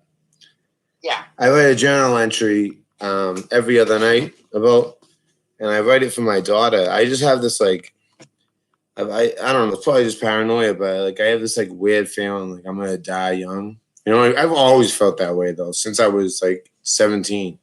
And I almost have 3 times now. Beat the odds, should have died type of stuff. But yeah, I'm healthy. But no, I've always thought that, and it's almost happened a few times. And I don't know, it just makes me feel better because, she knows me now. She's 2, but I don't know how many memories would actually retain. Let's say tomorrow I get hit by a truck, And, right. But I just wanted to also just say something about something that really stuck out to me. So much knowledge, and I want to let you continue because I don't want the chat getting mad at me for interrupting this great info, but I think it's just so important that you are doing this with your family because, like you said, you might be, what if you're not around when your grandchild is growing up in a different world and the world is just totally different, It's like the days of Noah, like this, if that's the type of world that it is, and the technology is gone. EMPs have exploded, just the electricity's down and all of that. And your children are going to be ready. Your grandchildren are going to be ready. And not only that, they're going to be mentally ready. And that's the most important part of it is the mental aspect of it. And just the fact that they'll know who is the reason that they are ready. And why they'll survive. Their survival odds are, we're talking 10,000 times a normal person. Because you look at the normal person, their head's in their phone. They have no idea about any of the stuff that's talked about on Marfoogle. None of the stuff that you can find out on some of these YouTube videos, some of the research. It's just there's just so much out there. So I just commend you. I think it's great what you're doing. Thank you. Yeah, I do. And I just think that, your family is going to appreciate everything, even if it doesn't happen soon, even if, I'm an old man when it happens, I would like it if my daughter is prepared for anything because who knows what the technology is going to be. 10 years ago, we didn't even have the ability to do all the technology like that's just on the phone, Right. in another 10, forget about 20 years. I mean, when my daughter's my age, that's 30, 31 years. I mean, that's just, it blows my mind what the technology is going to be. Is now that artificial intelligence has entered the building. I know. I mean, it's like that worries me to death. That is because I'm aware of some of the technology that the public isn't, and it's amazing. It is amazing. Like the way the NSA can do what they do, it's amazing. Yes. With artificial intelligence, I mean, it's been around. It's not as new as people think. Right. But the fact that it's starting to hit mainstream, then you got what's going on at CERN as well with the study of the smallest. I mean, they're getting down to the smallest particle. And you know what blows my mind? They do all this. They have all this technology, and even from physics to the particles and every little thing, they can't disprove God. In fact, they are almost proving him. They're actually disproving a lot of their theories. Darwinism got disproven a long time ago. The whole that way we're monkeys. The link ended up being a fake. So it's like not only that. The God particle, they thought that they were going to find the remnant of the Big Bang. No, they ended up finding the God particle and found out that matter, it changed depending on whether it was observed or not. So if it was observed, it would act one way. If, let's say, they turn around and it's not observed, it acts another way. So what does that tell you? I mean, we're talking about that's they call it the God particle. I mean, it's just that tells you something. That there has to be an observation in order for matter to act a certain way. Right. And energy never dies. And I mean, I'm 58 years old, and when I had my immunizations, the few I had, they said, "Oh, it lasts forever." And then by the time I was in my 40s, they went, "Oh no, you need boosters." And then my kids had a few more immunizations than I had, and now the kids need 22, and my son's opted out. And now every family has someone with autism and needs. Yeah. But they think they've linked it maybe to a gene or something. I don't know, from immunizations like my MS. But my sister has it, our mother had it, her father had it. So, there's a genetic predisposition of some kind. So that's one thing I thought it definitely wouldn't be, because, I mean, they could say, yes, it might have been underdiagnosed in the past, but the numbers, I mean, it's gone up so much. You didn't see it at this rate. ADHD, and when the ADHD started, the drug problem wasn't like it is now. Yeah. So, they can't 100% link it to that. But, but, as far as the journaling, I started 13 years ago when my granddaughter was born. When we found out my daughter-in-law was pregnant, I started a journal for her to teach her family history and to tell her I love her and little things that she would do. And then I started that with my 2.5-year-old grandson. I have one for him. And those journals are to be given to them if I'm not around on their wedding days or when they reach an age they can understand. And then my sister gave me a little journal for Christmas, and I was wanting to write some things down, with the canning and why I did, what I did. And what I prepared. So I started a kind of a shit hit the fan, journal for, that my oldest son will be in charge of, and my recipe books and those things. So they'll have those that he can pass down to the grandkids and they'll be prepared. But the last point I wanted to make, and I'll let somebody else call, when I was researching the Faraday cages and how to make my vehicle a Faraday cage, I found some research that said that those waves will not go through, even if it's holes and you use the screen, like you would replace the screen in a storm door or your storm window, that the waves won't go through those holes. It's the metal period that will stop the waves. Really? So I'm having this little house built. So it's the metal. Yes, it's the metal. Okay. So aluminum, any kind of metal, the Mylar blankets, any of that stuff. Yeah, that's why I asked, because I know exactly what you're talking about, and I believe that stuff, Yeah. So my little house that's going to be built when the weather breaks, I'm going to go buy rolls of the screen to replace. Like if you need to replace the screen in your screen door, and before they put the sheetrock up, I'm going to go in and wrap my walls with the screen that you would repair a screen door with, and then I'm going to have one room that I'm actually going to staple up with fur strips so it doesn't rip, and actually have one room that will have Mylar blankets underneath my drywall. Wow. And those things aren't real expensive to do. No. And I'm fortunate that, I'm having a house built, and it's small. It's not going to be real expensive. Like I said, I'm downsizing. So, it's not going to be like I'm building $1 million house. It's, just a basic small house. But I'm going to use that screen.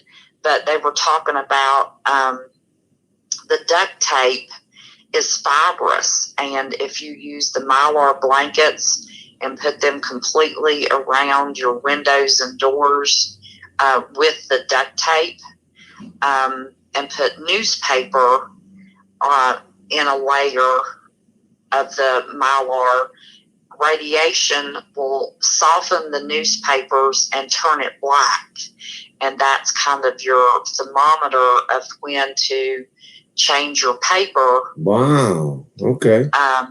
Okay. To know when, if you're getting a lot of radiation. Yeah. In order to do that without letting any radiation in, and they didn't go into this, but just processing this, it seems like you would need to put a Mylar blanket over your window with the duct tape, then put the newspaper, then a Mylar blanket over that. So the top Mylar blanket, you can pull that loose and check your newspaper to make sure you're not getting any radiation leakage, to know to keep that stuff replaced and fresh, and because not everybody can afford gas masks. And if you can afford gas masks, we have to be realistic. Who can afford all of the containers, for the filters to go for the, gas masks? They say, if, I'm in West Virginia. So, if you look at the map, they changed the map last fall.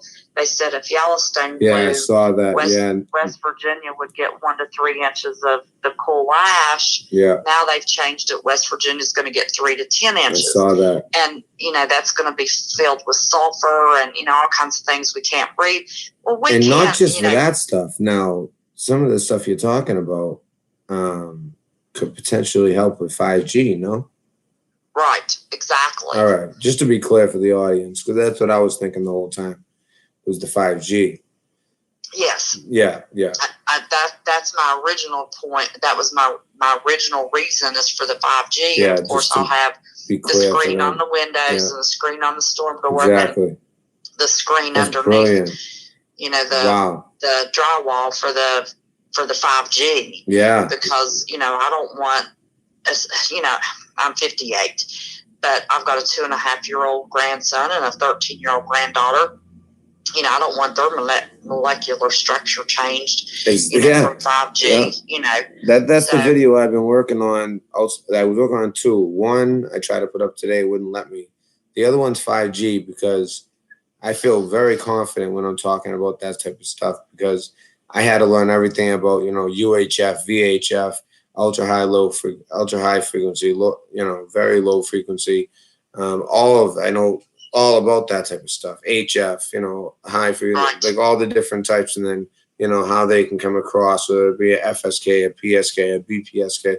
I know all about that stuff. So it's my language. And when I look at it, our body operates at a certain frequency. And they're playing with fire.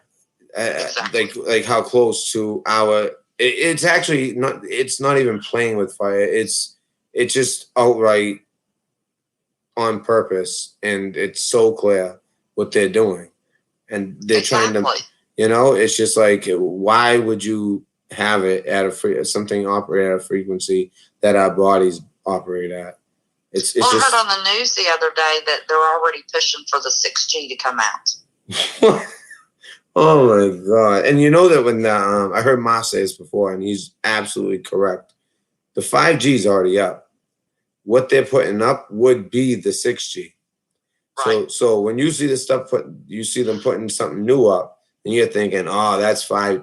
No, they're a step ahead. Like they're always a step ahead. What they give us is the remnants. We're like way behind what they're talking. So right. Yeah. Well, I know it doesn't help with the Wi-Fi that goes through the house at this point, but I had noticed when I sit for 2 hours and watch anything on my phone, I always set my phone on my left leg, and after a little while, my left leg would start to hurt. So I cut a Mylar bag. Have you ever gone to open a door and you get the shock? And I know we've all gotten that walk up, but I'm saying like all the time. It happens to me all the time. I go to a grocery store, I'm getting shocked every time I touch anything. It's like I've never experienced it at this level of just like, it's like if I feel like it's just coursing through me. And sometimes at night, there was a point where I was convinced I was a targeted individual, but it stopped. And it's funny because it stopped right around the time when I finally accepted. Well, I got on my knees and said, and from my heart, I had said the words before, but I meant it with that this time. And because I was tired of it. It was like I'd be up all night. I get this jolt of electricity. Like, I know it sounds crazy, but it's the truth. I'm telling the truth right here. I would get this jolt of electricity and shut my whole body would go like this. In the almost like it felt like my brain stem, but I don't know what it was. It would almost be like a fizzing sound, like it was very odd. Just all these kind of things would happen, and normally it would be at night. I get these jolts of electricity. I used to get these images of things I don't even want to. Well, I got an image of the Baphomet that's in Salem, Massachusetts, the one with the breasts, and after that, that's when I got on my knees. It's never happened again. It's never happened again. I don't get I thought I was being everyone was talking about gang stalking, and I thought that's what it was, but I think it's something more than that. That's right. That was like a big red pill moment for me. Right. Well, I had noticed that, my phone on my lap, it's always on my left leg, and I would start getting a pain in my left leg. So I thought, well, I'm not doing anything right now with the Wi-Fi going through the house, but, there has to be something with that, on my leg. And then I thought, oh my God, my 2.5-year grandson sits with a tablet, on his lap. So I took a couple of my 1-gallon Mylar bags and took the cases off of all of the tablets and our phones and cut Mylar to fit inside the case and put it on the backs of the tablets in the back of my phone. Yeah. And so help me God, my legs stopped hurting when I put that Mylar between my phone and my phone case. Wow. So you actually noticed a difference? Yes. Just from Huge difference. That's amazing. Yep. So that's a little tip, Yeah. But I'm gonna let you go. I've held you long enough. But, no, please, Kim, please call back. You are an encyclopedia of information, and this call. I mean, I wish I took notes, but the good thing is I have it recorded, so I am going to go back and take notes. And listen, I just want to thank you. If you have any questions, you have my number. Yes. Call me. Thank you so much. I really appreciate that, because you know what? Just how about the next live stream? I'll ask you the questions, because you know what? Don't tempt me. I really might call you, because there's so much information was put out. Like I said, for the next 30 to 60 days, I'm not going to be working. So yeah, and actually, I wanted to put that out to everybody too, because at the beginning of the call, I think it was your call, unless it was Jerry. One of you guys mentioned how, what if the family goes down? Then what? Well, I mean, I know I'm a small channel, but as long as the phones still work, you guys could always call me. I'd be happy to do like a video conference thing, get as many people as possible onto it, something like that. If the internet goes down and all that, but if the internet goes down, the phone's probably going to go down too. But exactly. But if the channel went down, same deal. You guys have this phone number, and this phone number is used for nothing. So, now it's used for something, but. And on the Discord, and it's an easy number to remember. West Virginia. And okay. I'm Crypto Q. I did my own separate channel that's under West Virginia Prepared Minds. Oh, okay. Or it could be, let's see, Marfoogle Family Backup Channel. Which one is it? That is Marfoogle Family Backup Channel. You made that one? Yes. And then you also have... And it's under West Virginia Prepared Mind. West Virginia and that's Prepared if something happens to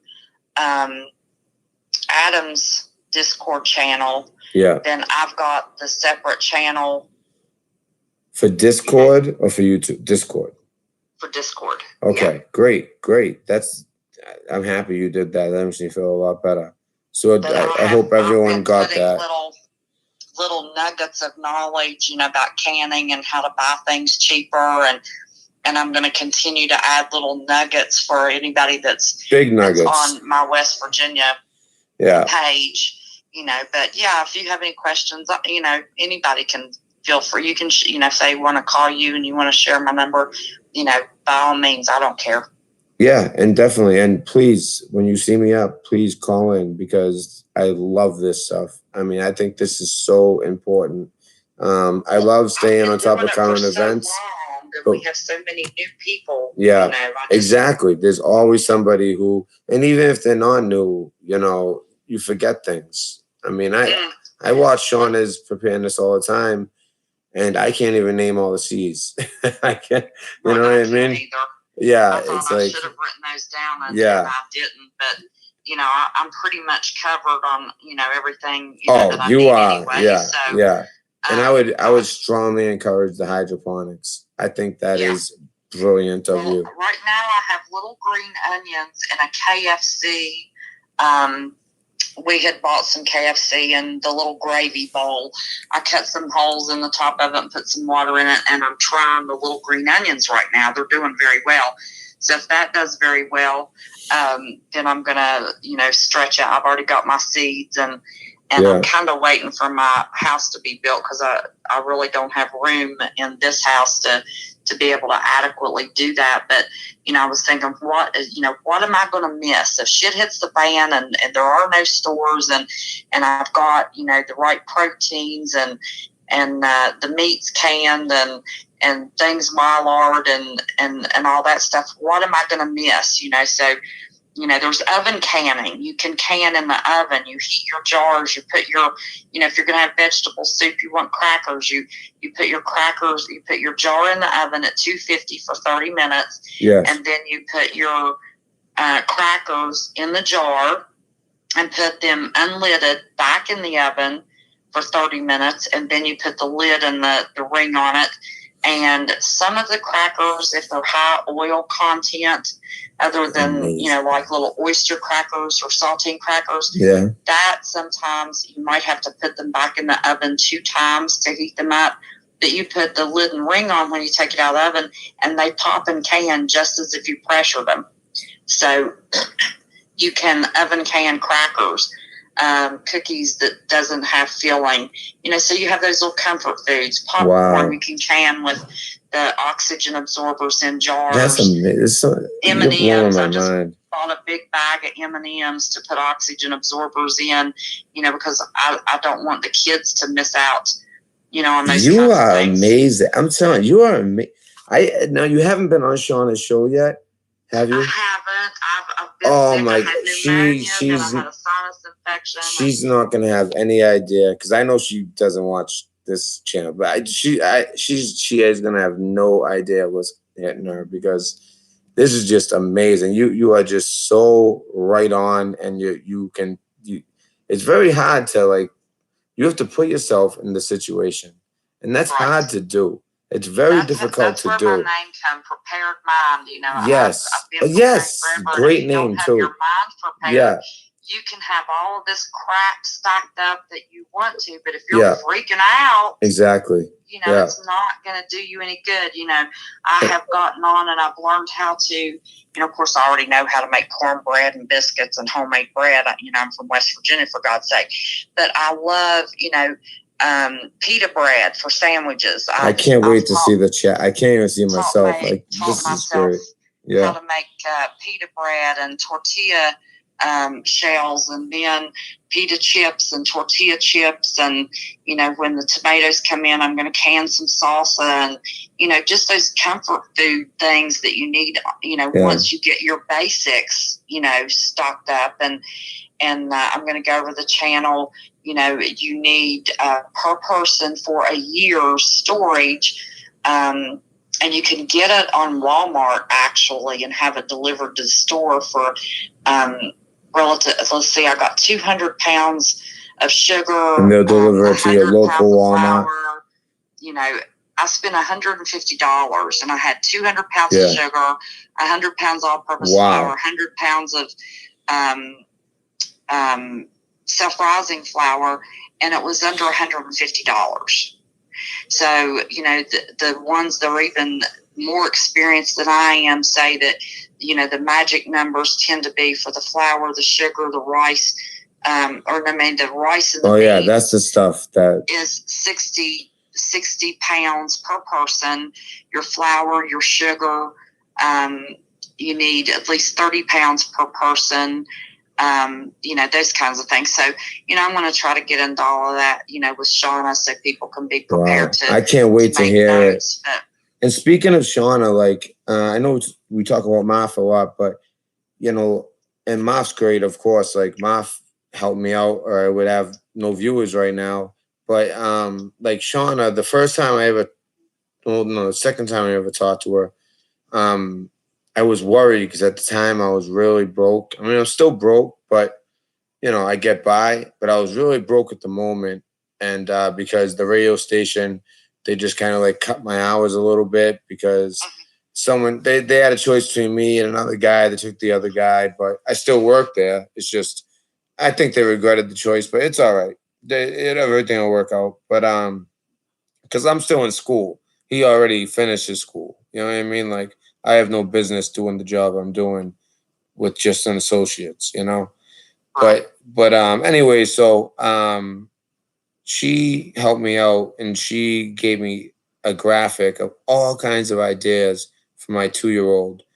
And the video that I was trying to upload, I was telling you guys about, you know, I had a bunch of stuff on, I had a bunch of stuff that I really laid out and was more prepared with the Smith-Mundt Act and all the propaganda and how that's just the way it is now. And if you look at the news, you know, whether it's left or right, it's total propaganda either way.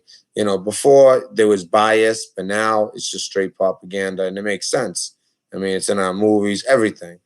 And it's a law. They lifted the ban on propaganda. They literally lifted the ban on propaganda. It's unbelievable. This is America. We've been getting up. It's unbelievable. But what I wanted to another thing that I made sure, like, because you know I had all slides. It was all on OBS, so it was another scene. I wanted to make sure that everybody knew. And unfortunately, I can't see myself. I can't see anything. I don't even know how many people are listening. You know, I keep checking just to make sure we're still live. But, you know, I wanted to mention, if anyone didn't hear the show last night, there's a GoFundMe for Shauna. And, you know, I'm definitely contributing. And, you know, if you can, if anyone listening is able to, there is no better person. She didn't ask for it. She didn't want it. She didn't even know it was coming. And, you know, I don't know. I know what the VA is like in some ways. I had some problems and they didn't cover me because they went to this huge investigation. They said, even though it was while I was in the military, they came to the conclusion, nope, it was after the military because I didn't have the paperwork to prove it, even though the problem came in the military. That's why I'm only considered 10% disabled instead of higher. But you know, I could see that the same may have happened to her, or you know, or even if that's not the case. I mean, this is a very nice woman. I never met her. She didn't know me from a hole in the wall, and she went out of her way to you know, so many things in this graphic she made for like my 2-year-old. And it just like put my mind at peace. Like that's all I needed was something like that. There's all kinds of stuff I would have never thought of, you know, because I'm a guy, you know, I have a little girl, you know, she just put my mind at peace. And so I had the link, but because this, you know, tonight didn't work out and that video didn't work out, I don't have it. I can't put it up. But I'm sure you guys can find it if you look at last night's video from Marf. You know, I think I usually don't support the GoFundMe's, but in this situation, I think it's warranted. And this is a good woman, a very very good woman. They put the link up. I went on last night and donated. Another thing for your daughter for Christmas for my grandkids, I bought them. Well, for the 2-year-old, I bought him a kid. A what? Tent, a child's tent for the 2.5-year-old. Okay. Multicolors. Yeah. And then the 13-year-old, I bought her a 2-person tent, and then I bought them a tent. Okay. Yeah. Figure sleeping bag. That's fun. Yeah, you make it fun. I set those up, and I let them have sleepovers in their exactly. Yeah. So if something happens, they could play camping. Yeah, they're playing camping. Little do they know they're practicing. That later, if something happens, they're going to be used to. They've been in those tents, so they don't think it's for a prepping thing. They just think they're having fun. Exactly. That's the idea. And that when it comes to the kids. You know, I think that's brilliant. I think that's great. That's a great idea. You know, you could do a whole thing. Oh, we're camping. You could just be in their bedroom. Oh, you know, they're inside the tent. I set them up their imaginations. Yeah. You have so much fun with it. You know, you can have so much fun with some of this stuff. And, you know, that's what it's all about. It can't be doom and gloom all the time, you know, especially when it comes to kids. You gotta make it fun. You know, and they'll just naturally know what to do. They don't know how to set it up. They don't know how to, you know, they don't know how to do things that no other kid will know how to do at their age. Exactly. Yeah. Well, I'm going to let you go in case somebody else wants to call, and I hope but like I said, please call again. Please call again. Please. But you have my number. Save it and call. I will. If you have any questions, I'll do the best I can to help you out. I will, Kim. Thank you so much. God bless everybody, and I'm glad you put your channel up. I think we all kind of get used to communicating with one another, or at least watching, you know, the comments go by and listening to the information. And you're right, Mafia, there's so many people. It's just so many people. And it's like, you know, I mean, what can he do? He has to limit it to 5 minutes. He has no choice, right? Here, you can speak a little longer. You know, if that annoys anybody. The thing is, I'm not seeing comments. I don't know, like, how anything's being received. I'm just going off of what I would enjoy. And honestly, listening to you was just great. I think that you're a wealth of knowledge. And I think I can speak for the chat as well. Well, and if anybody calls you and wants my number, they have questions or whatever, and because in this kind of thing, you kind of brush over it and get as much in as fast as you can without a lot of detail. You're welcome to share my number. I'll talk to anybody. Sounds great. All right, Kim. All right, honey. All right. Well, please call back. All right. For what you're doing. I'm just I wish I could do more. Trust me, I had bigger plans for tonight, but well, I'm doing what I can with what I can. Along. Look how far Marf's come, you know. Oh yeah, I know, but he's talented in different ways, you know. He has a lot of but whatever, that's fine. I'm not looking, it's just your heart's in the right place. It'll come exactly. Along. And I just, I want to I think that I just love what he's doing. That's it. I just I look up to him, Yep.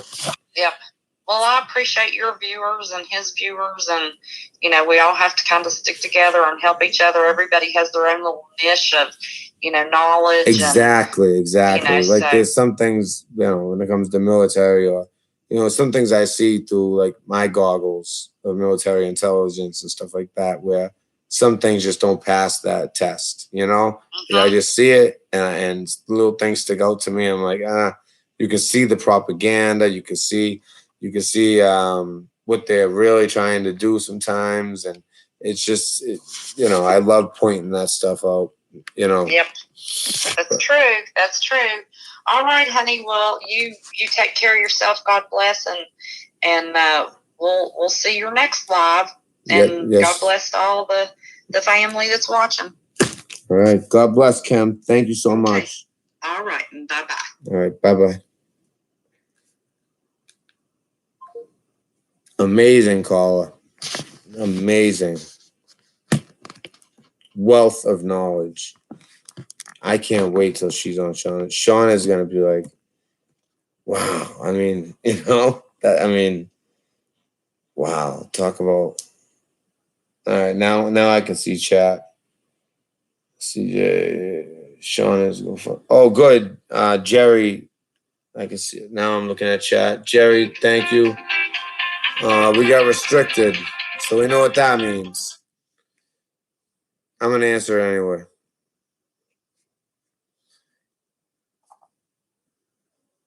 Hey, it's Red Pill. Red Pill's, yeah, they hang out. All right, good. We got a real. Hello? How's it going, Red? How you doing? Oh, I thought you were okay, so whoever the 850, just call back right after this. I'll take you, okay? Oh, I did cut in front of somebody, eh? Hey, it's Hippie, man. No, you got in there first. Oh, it's Hippie? Yeah, man. How you doing? Oh, no, it's just it was restricted, and last night I got a restricted call, and he had some choice words for me. Oh yeah. Well, it was like a 10-year-old. He called me the N-word. I don't know why, really, but so sometimes when you see restricted, it's like, what is this? But I understand at the same time why someone would call restricted. Yeah, man. No, I got two different apps, man. I use Hangout that doesn't show the number for some reason. Is that the one where you record all your phone calls? No, man. I don't think. Oh, I have one. I do that, and like I record like on my real phone. I record phone calls because I was having some trouble with my landlord and maintenance, and so I caught them in so many different lies by doing that. I mean, it's illegal, but it was just for me, huh? You recording this right now? No, this isn't my personal phone. I have three different phones. But yes, I am recording you on YouTube, if you didn't know. Yeah, I know. That's what I'm saying. Yeah, my other app, I use to phone in with Marv, but sometimes it cuts out. I have trouble hearing them, right? Oh, I know. Oh, I know who this is. See, I didn't know you as Hippie. I just knew you as like, I don't know why. I just knew you were from Canada and stuff like that. Yeah, man. I've been to Montreal. That's all. Oh, yeah? Cool. Yeah, that's the only place I've been. But they didn't like Boston guys. No. Yeah, not in Montreal, at least. No. But you're more from like Vancouver, right? West Coast. No, Toronto, man. Oh, Toronto. That's still West Coast, though, right? No, it's like between it's like Toronto middle and Montreal. Yeah, middle. Oh, okay. So close to like Chicago. No, it's in the middle, like between Montreal and Toronto, like Montreal and Ottawa, Toronto area. It's on the East Coast. Oh, it's like towards the East Coast. I for some reason, like I know like geography. All when it comes to Canada, I get some of the cities mixed up. So I know that Vancouver's west. I know that Montreal's east. I thought Toronto was also west for some reason, but I don't know. But what's up? What's up, hippie? What do you got? Just chilling out, man. Thought I'd give you a shout. But, Yeah. Yeah, the prepping thing, man. Like I was kind of forced into just dealing with like how I got to deal with it, man. I got osteoporosis, man, so I can't lift anything over 10 pounds, or I'm literally risking fracturing my bones, right? Yeah, I actually remember you talking about that.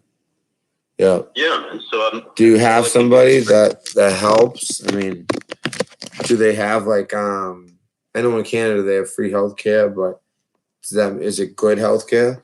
Can they send somebody that can? Yeah, stuff's covered up here, man. But no, like my situation's kind of rare, man, about my health. But yeah, no, I'm not really talking about my health. It's just my health has forced me to be someone who doesn't prep. And yeah, it makes it so much more. Yeah, I couldn't even imagine. I know what you mean. People take the smallest things for granted. Yeah, man. You got to use what's around you. Use your resources. Use any talent you have. For me, that's playing a guitar, being able to sing, right?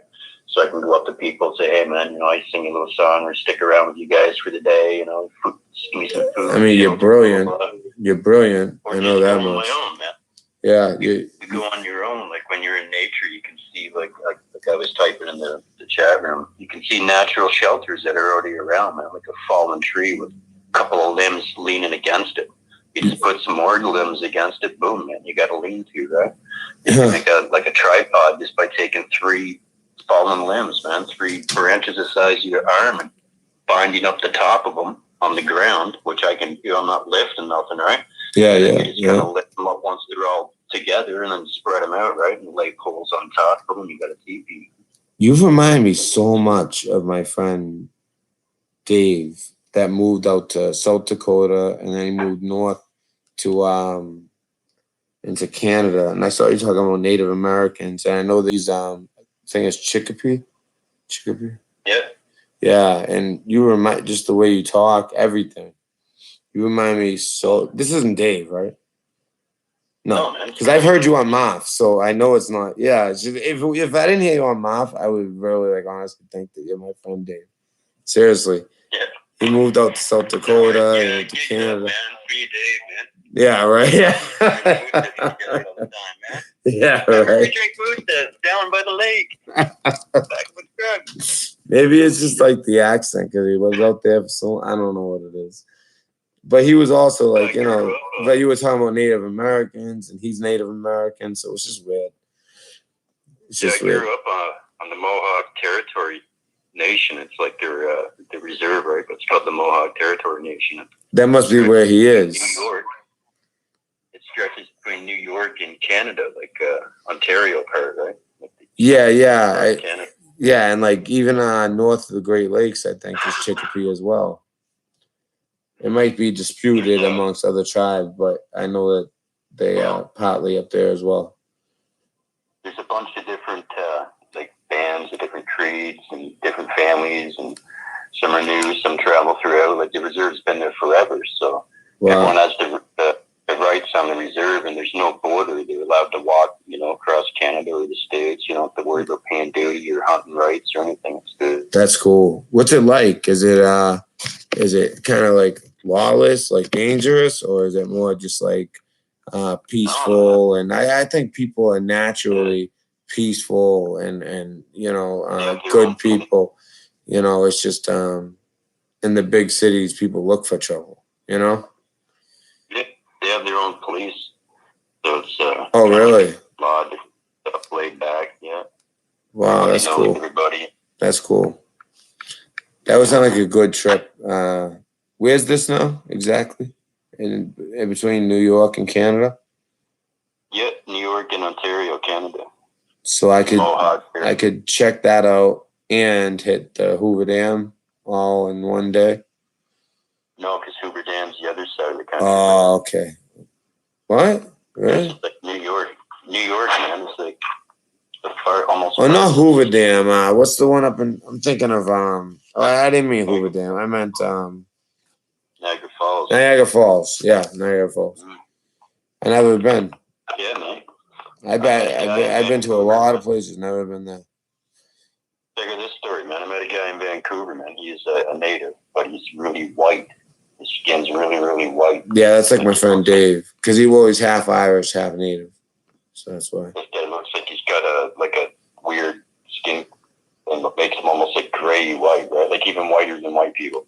Well, it's probably albino. Is that what it's called? Albino, but he got kicked off the reserve growing up and all that. I meet the guy as an really? adult. Did they not believe that he was Native? No, all the other neighbors just made fun of him and called him Casper, right? So. Oh yeah. And going through and different. Oh, that's too bad. The kids are cool all over. Yeah. But so. Yeah, dude. I was gonna call in and just say, people that go to war. Yeah. You're expecting more than you knowing what you're doing, but if you're the person sitting there having bombs dropped on you, you don't know what the fuck, and you don't even know, if it's gonna. Even if you know the war is going on and it's not a surprise, you still don't know if that night when you're going to sleep, if a bomb's gonna hit your house and that's it, right? Exactly. So, I would argue that every single person in this area has PTSD. It's the same thing with living in life. You could take lessons from people who are victims of war that are being bombed at and who have had family members who have died. Their frame of mentality of going to bed every night like that, not knowing, hey, man, am I going to die right now? And what is in control right now that I can do with my life and what is not in control, right? And it's the same thing when you step outside every day. We can prep, we can prepare, we can do whatever we want. We can be told inside information and we know something's going to happen and you can prepare for that even. But you don't know, man, if your gig is up. You don't know if you're going to get hit by a bus, have a stroke. You don't know, man. You could be totally perfectly healthy, totally perfectly sick. You don't know. That's what fate's about, right? So absolutely. When it comes to prepping, it's almost the same as the people who are sitting there not knowing if the bomb is going to drop on their head. Yeah. They still got to sit there. They still got to lie in that same bed, the same house, with the same family, and just hope. Because if they don't, their alternative is to leave their home, leave what they love, and divide with the family, because not everyone's going to agree, and go off on their own. Yeah. In preparation of something that's going to happen that hasn't happened. You see what I'm saying, man? I do. It's kind of like when we do this, we put ourselves in our lives in a frame and a mindset that something's going to happen. And that rubs off all the time, and things will happen. Like, for instance, with Marv, I'm not trying to use him as an example. It just came up. What you're saying is actually very true. That's one of the things I actually always say in life, like to friends and stuff. It's like, you make your own reality. Like if you envision something enough, whether it's good or sometimes it's bad, you know what I mean? If you, I actually got into the business I am just because I just envisioned it. Like I always wanted it. I envisioned it. But also I've envisioned some other things. And I thought when I was younger, I thought certain things were kind of cool. And I got, and you end up in that situation somehow. It's odd how it works. Yeah, man.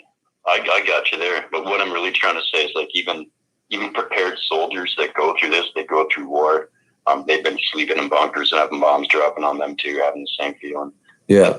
Even when they come home, even when they're still out there, even these guys, man, when they got their bags ready, they got their guns ready, they're ready to go, man.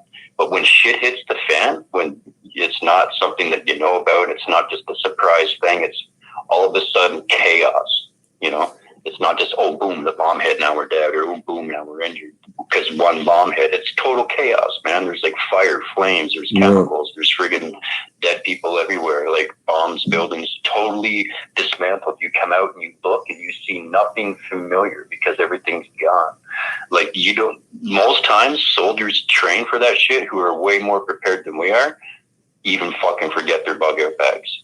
And your basic there's always, I mean, the good thing is they are trained, and that's what the training is for. But there's some truth to that, like especially like World War II. Like, there's a lot of stories. Like, nobody would say it, but everyone was shitting their pants. Everyone was scared as fuck, but they knew what to do. They were trained, but they were scared. They were very scared. In any war, when like a situation like you described, they're scared. Of course, they're scared.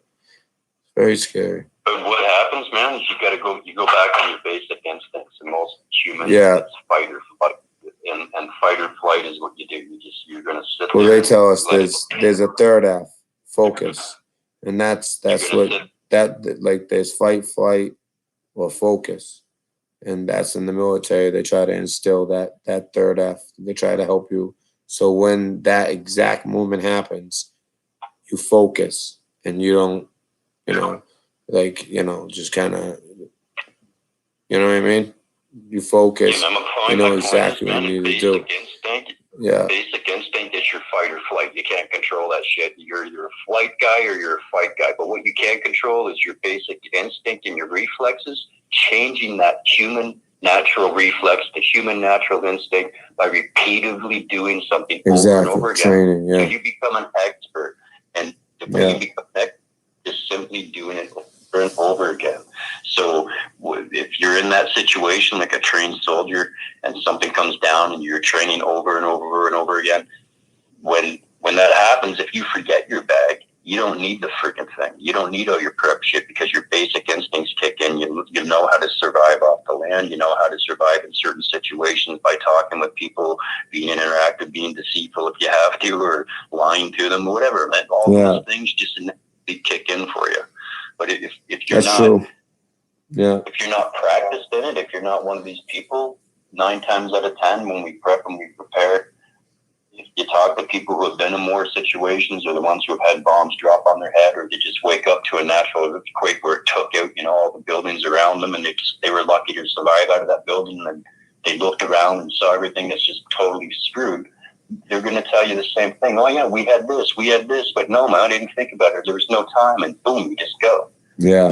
So the thing is to change. You change what's natural by getting out there, man, building that shelter every day, or taking your kids out and going, hey man, let's go build a teepee today, or hey, let's go fish without our fishing rods. Get a stick and we'll get some string and we'll just throw it in there, man, and we'll get a net and we'll just see if we can spearfish. They're training without even knowing it.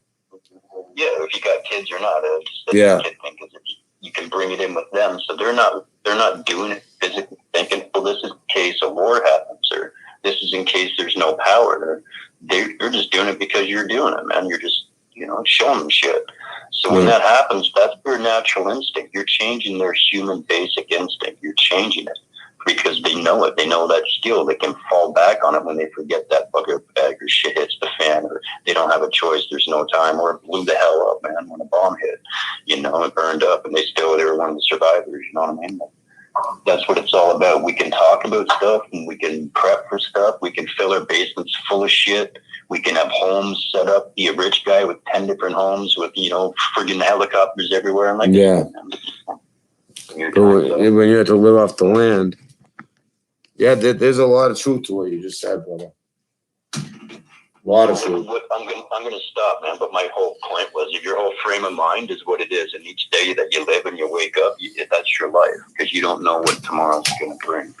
And if our minds and our lives are always focused on, this is gonna happen, or this might happen, we kind of rob ourselves of that daily life of, hey man, what happens if tomorrow, if that's our time that we get hit by a bus? What did we really do with the last few years, man, besides fill our closets with all this shit that we haven't used, or, I learned all these skills that I haven't really developed or even applied because I didn't have to apply them, but you know what I mean? Like, that's doing a 9 to 5, I'm lucky. So you can relax because you're so exhausted after that 9 to 5 on the weekend. Yeah, for me, man, I got bad health, so I can't do that shit. So it's kind of lucky for me to fall back on. You know, you just gotta trust in your instincts and trust in what's around you. There. Seriously. Yeah. I think that for everybody to do that, man. I do. I think that's important for everyone to remind themselves of. You know, you never know, and especially with what you told us there at the beginning. You know, I bet you're a very, very like conscientious person, and you know, like you pick up on these type of things, and because it's easy to forget. You know, what to really like sit there and like put yourself in that situation. How would you react? You know, where would you be? You know, what really does best prepare you? I mean, a bug out bag does prepare you, and I think if you have it in the right spot. I mean, I know people say by the door. I'm one of those people who think in the car because I just think I don't know. It depends. It depends. Other like the last one we saw, she's a bug in person, but if you're a bug out person, I would say in the car. But like you said, you don't know how you're gonna react in those situations. So I think that's why you already have that stuff set up. But as far as living off the land, even though shit happens, I'm not sitting around. I'm out there. And here's the thing, man. Like I'm a spiritual guy too, right? I'm not really like a religious guy. I know God and Jesus is around me. That's all I need. But there's things that are written, man, and things that are told that men have had visions. You know, that's what the Bible is too, man. It's not just God and Jesus' words. It's what men had visions, and women had visions, and children, and prophets, and everything. It's all accounts of all these things, but many will hide in rocks. That's one of the things that in the rocks are going to eat them up, and they're not going to be able to hide from what's to come. So it's the same thing as like your life, man. You're not going to be able to hide that bus taking you out tomorrow, and you're not going to be able to hide your heart giving out, 10 years down the road, even if you planned your retirement to, be a millionaire in your 70s.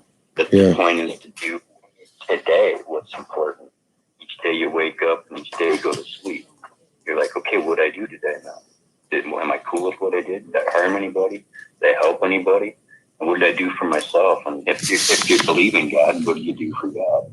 You know what I mean? That kind of stuff, just that frame of mind changes all this stuff. But we still develop the skills by getting out and doing it. You're just not verbally talking about it happening or preparing for something that's not out. You're just developing skills, man, because you like nature and you like to be a survivalist or a hunter or a camper. Or, you know what I mean? It's a different mind about going about stuff. And the way they sell it on YouTube is this is the new thing. Prepping. Same with the devil and demons. It's the new thing. So anyone that says, oh, a demon got in me, or I sold my soul to Satan, for all these like singers and actors and all that shit. People are clicking on all that crap because it sells, man.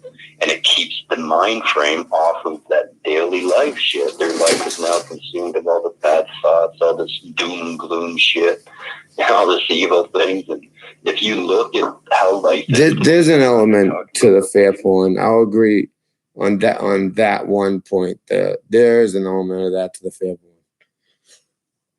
Yeah, man. But look at life right now, man. We got people that are like, I can't hear you, dude. Hello? Yeah, I'm here. Oh, yeah. I had to move. I'm still looking for my mic. To make this easier. We got people like making babies, man, like genetic babies. You can have any baby you want. A 6-foot tall guy, a fat girl, a dude with blue eyes, a strong guy, a weak guy. It doesn't matter. They can genetically modify and make and create a baby now. By the technology. What was that? A what tree? The babies, they can genetically. Oh yeah, the babies. Yeah. Yeah, it's called the CRISPR, right? But they're doing the same with animals, mixing different animals together. Yeah, they've been doing that. It's crazy. It back into people. So they're mixing man and they're mixing people right now. And that's what they were doing in the times of Noah. Bingo, man. And then there's laws around right now that are allowing sex with children, sex with fucking animals. Yeah, that's what Ruth Bader Ginsburg was into. yes, laws that support, people having sex with anything and anyone, man, and identifying as who they want to be, changing what they're naturally born as, like things are just really fucked up. And if you look at what sells in entertainment right now, that's how you can tell what people want. It's violence, witchcraft, demonic shit, or come right out. It's devil, man. Devil stuff, man. They could fill the net with angels being seen, angels saving children, God doing this, Jesus, visions being seen in the sky. No one's going to click on that shit. All they care about is demons, tripping, witchcraft, zombies, all of that crap, man. So that's what sells, man.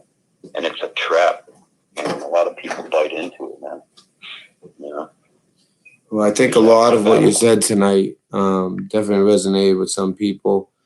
Definitely resonated with me as far as, when you put your head on your pillow, what did you do that day?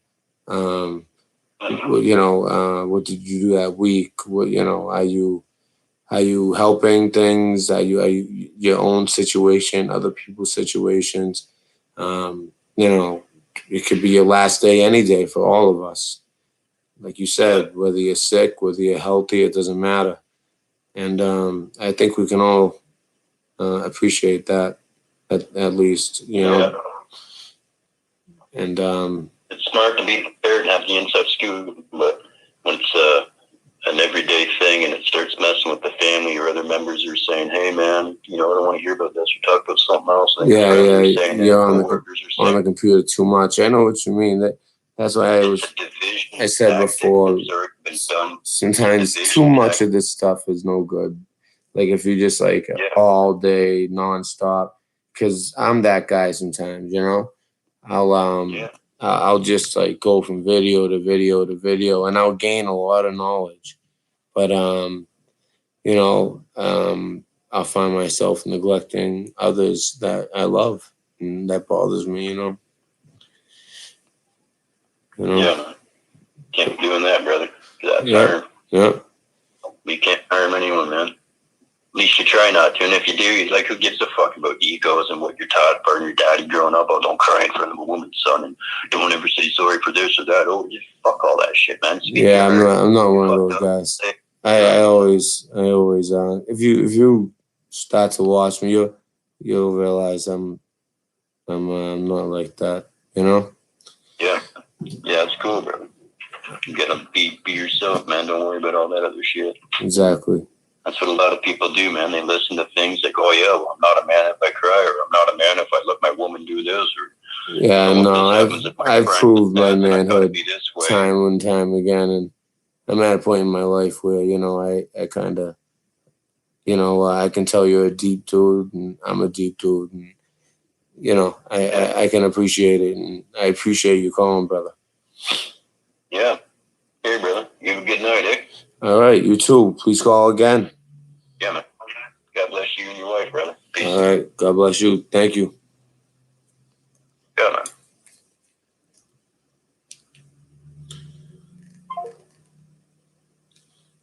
All right. Now, I would, the caller that was trying to get through, I would call you, but it's late, and I don't know if I want to just be calling somebody like that at this hour. So feel free to call. You get first priority, but if not, if I don't get a call from you, just anybody who wants to call in. We've had a wide array of callers, and I love it. I love it. So, any brave souls out there? If I'm even live anymore, I've been neglecting the chat, but I have no choice. Normally, I'm very good with the chat. There we go. All right.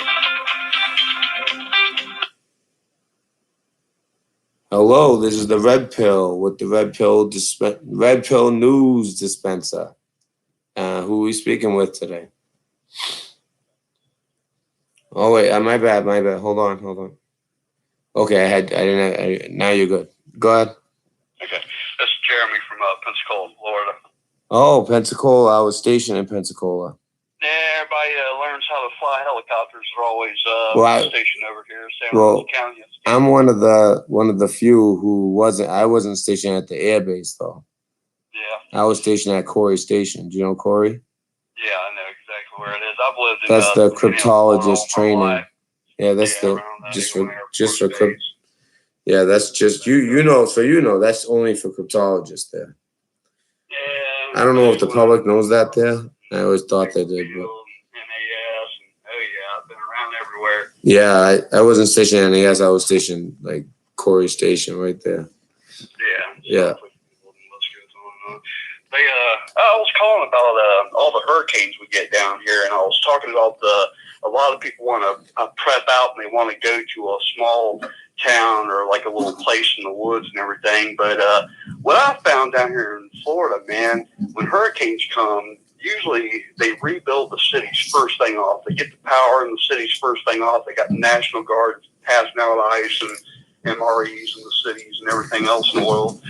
And I'm here, by the way. I'm just trying to find my microphone so I can do this a lot easier. I've always wondered why everybody wants to prep out and go to the, small cities, I've lived in Crescent when Hurricane Ivan showed up, and the guys that were doing my roof, they lived in Chumutha, and they said they didn't have power for 3 months, and my power was out for a couple of days. Found my microphone. You there? Yeah, I'm still here. Oh, okay. I was on the same circuit as a fire station, but still, I thought that was pretty crappy. They lived out there in the sticks and didn't have power for 3 months, It's unbelievable. Yeah. And I had my power's out for maybe 3 or 4 days, but I come out here in Pensacola and they had the blue roof operation in full effect. I'm also a camper, so I fish. I'm a horticulturist for my living, nursery guy. You guys got nailed by those hurricanes so bad. The ones, because I was stationed there. I was stationed in Pensacola in 2003. Yeah. So, and from 03, and then like the beginning of 04. And literally and then I went to New Orleans. And while I was down there, because, you know what I mean? Like, so sometimes we would go east to Panama City. Sometimes we go west to New Orleans, especially around this time of year, Yeah, New Orleans is like a dried up lake bed, man. I used to be a land surveyor when I was a kid. Yeah. In my early 20s and everything. And I, did a lot of elevation and everything. And it's basically a dried up lake bed. And they got some French architect, some super genius. Yeah, it's beautiful. Beautiful. Yeah, it's beautiful, man. But then Katrina hit. Yeah, Katrina. And it's so different now. And it's like, it looks so different. At least the place where I was, it's extremely different. Look, like everything looks different. And then Pensacola, you remember the docks down there? Yeah. Like the docks and the they had everything down there, like the Hooters and all the little bars and the clubs. They're all gone. All that property, that's where all the money was too. A lot of people with nice houses. It was all gone. Well, most people got insurance, so it pays from like 80%. Yeah, it just blew my mind though, because I literally left, and then it was only a few months after I was there. That's where I did my A school and my C school. And then I went to Hawaii. And then when I was in Hawaii, I knew the hurricane hit. I didn't realize how bad it was until I talked to somebody who was there, who was still in school. And he showed me pictures and everything. I mean, everything was gone. All the places all our memories there, they're all gone. You left on the docks.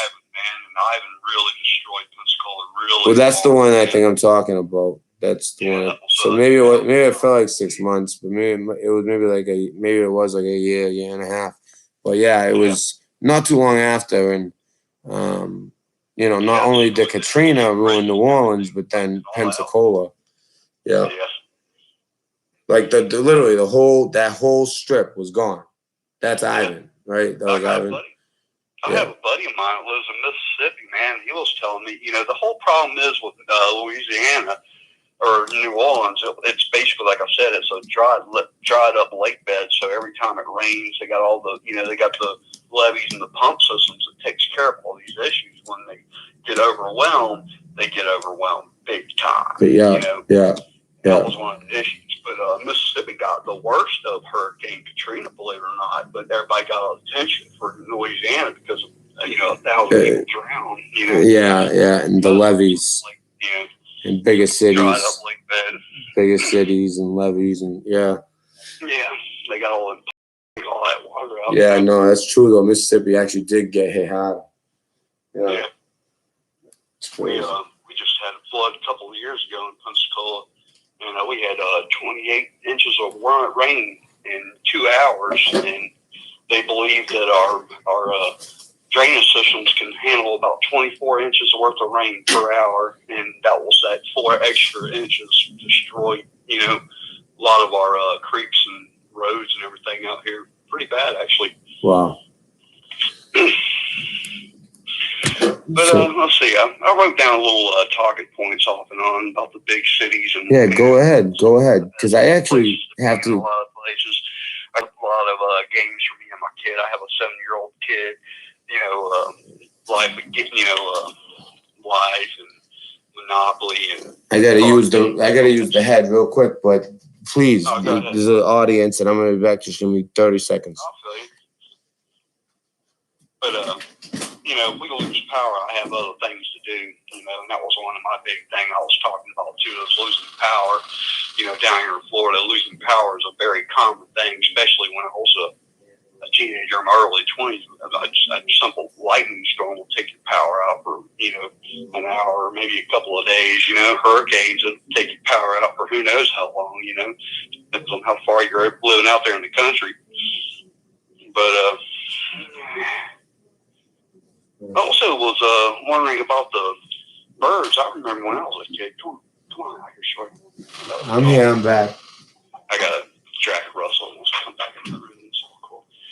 But I remember when I was a kid, I used to sit there and watch the birds, and they used to go for miles and miles and miles, and there was just unrelenting amounts of birds back in the days. And now you're lucky if you see about 50 of them, And I remember when I was a kid, me and my dad used to go fishing a lot. I still go fishing with my kid and everything, but I remember we used to have Gulf and Menhaden. And they used to just take over the whole Gulf of Mexico. I mean, it was just like a big black cloud of fish coming to get you, When I was a kid, I used to be afraid. Of course, I got a little bit older and I wasn't afraid of them. But it was just, some of the birds and other fish would just eat on them. Now you see, the size of a couple of houses, I thought that was just really weird. And that was before their oil spill. We had an oil spill down here a couple of years ago, too, the BP oil spill. All these fish died way before the oil spill. I thought that was really, what else I got? The BP oil spill? Yeah, the BP oil spill. It's horrible. And the media totally underreported how bad that was, though. Yeah, people don't realize, man. Well, they pay so a lot bad. of money to clean it up, dude.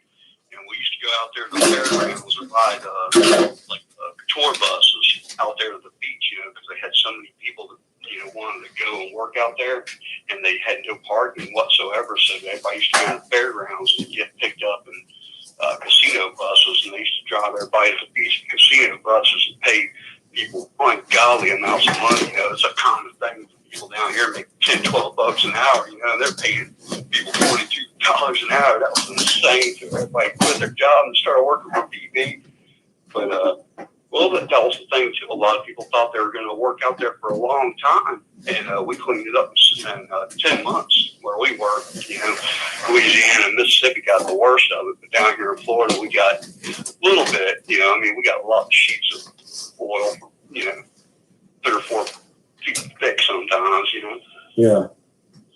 But we cleaned it up a lot quicker than the other places did. Yeah, exactly.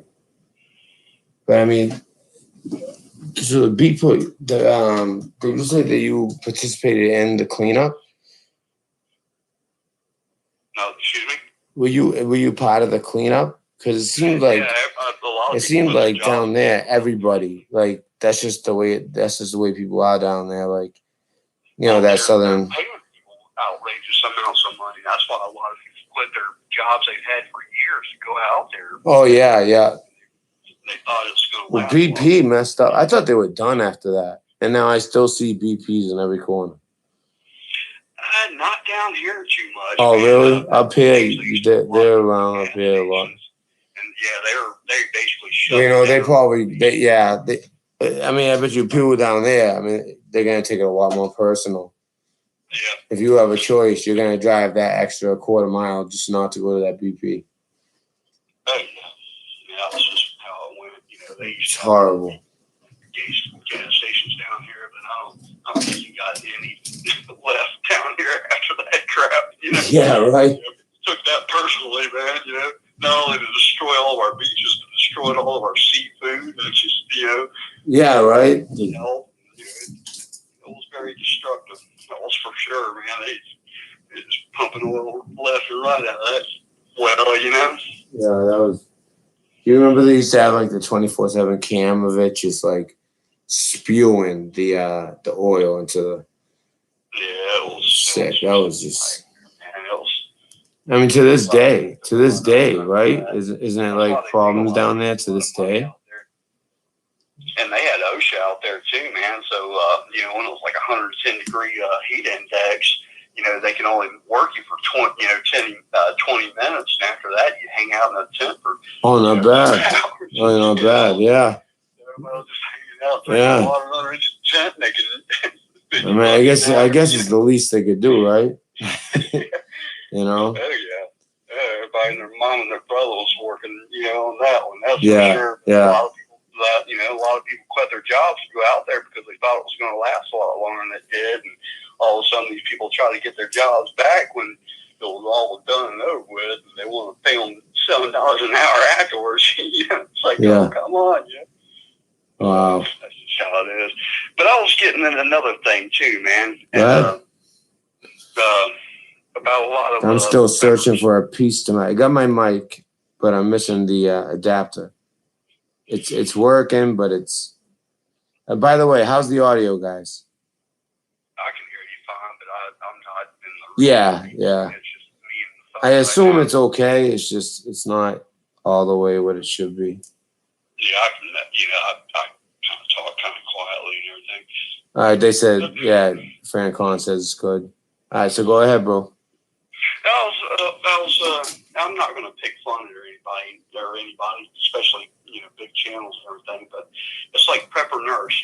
He's got a great channel. He's got a lot of knowledge, and I love to watch his videos every time he has one. Subscribe. I love it. I love his channel. I love his channel too. But it's one of those things.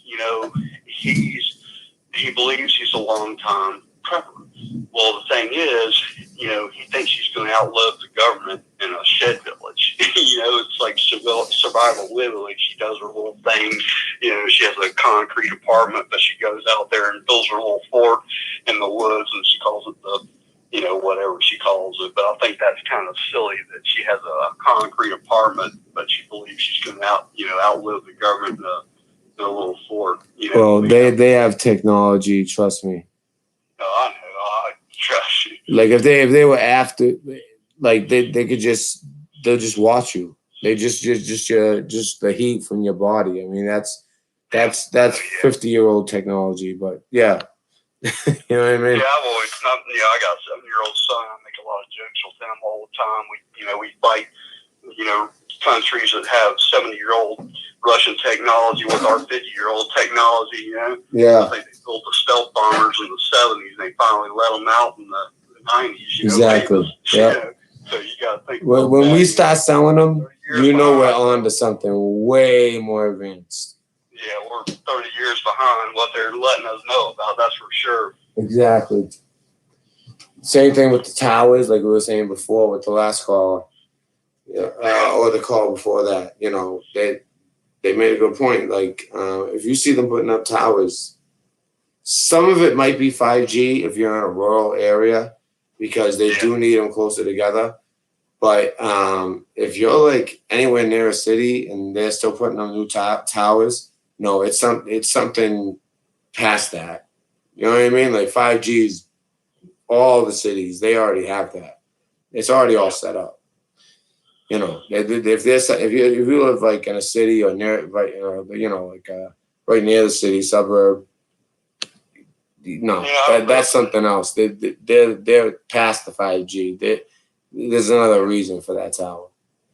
Yeah, I'm about 2 miles away from a cell phone antenna, and I live in a brick house, and I barely get 4G in my house. You know, I have to go outside most of the time to get a signal. I mean, it doesn't mean that it's on, that they turned it on, but the capability is there. And that's my point. You know what I mean? Like, yeah, I know what you're saying. Yeah. Well, the military aspects of it, they have to pump a lot of power to it, and that was my main thing. You know. And I make, little jokes about things like that too, but, they have to pump a lot of power at these, Yeah, you ever look at the cables? Sort, the simple 5G antennas, am I going to be able to cook my Hot Pocket on? Yeah, I know. It's not like the 4G cables. It's like, oh my God. Like, you ever see them? Like the way, like how, like they're like this. I don't know if you can see that, like this, of just all...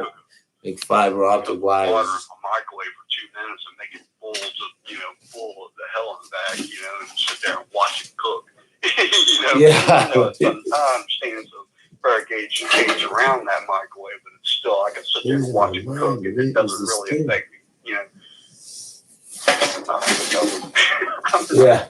expert or anything. I'm still looking for this stupid piece of microphone, but I'm listening to everything, trust me. Yeah, I'm almost I was about to talk about infections. Yeah, go ahead. She had that lady that was talking about infections and fish, penicillin and all that stuff. About like a couple of years ago, I had a cellulose infection in my ankle, and that was really, without antibiotics, I would have been dead. And I'm a young man. I'm 44 years old, and I work outside, and I'm very healthy, But that just simple infection would have killed me, Oh yeah, an infection. That's it. Oh yeah. Yeah, that's what almost killed me one time. Yeah. I got it in my blood, so I didn't take care of it. I was like, nah, it'll get better. It never got better. It ended up in my blood. That was one of the 3 times I was talking about. I almost died. Yeah, they put me in the hospital for 5 days, and I did different antibiotics. Just went from one to another one, just fight it off. And I thought that was very impressive. Just a simple bacterial infection would have did me in, And like I said, I'm a very healthy guy, That's it, man. I ran through all my talking points and everything, and I was just. Well, I really appreciate it. Yeah, man. Hang on to it, brother. Yeah, I'm sorry.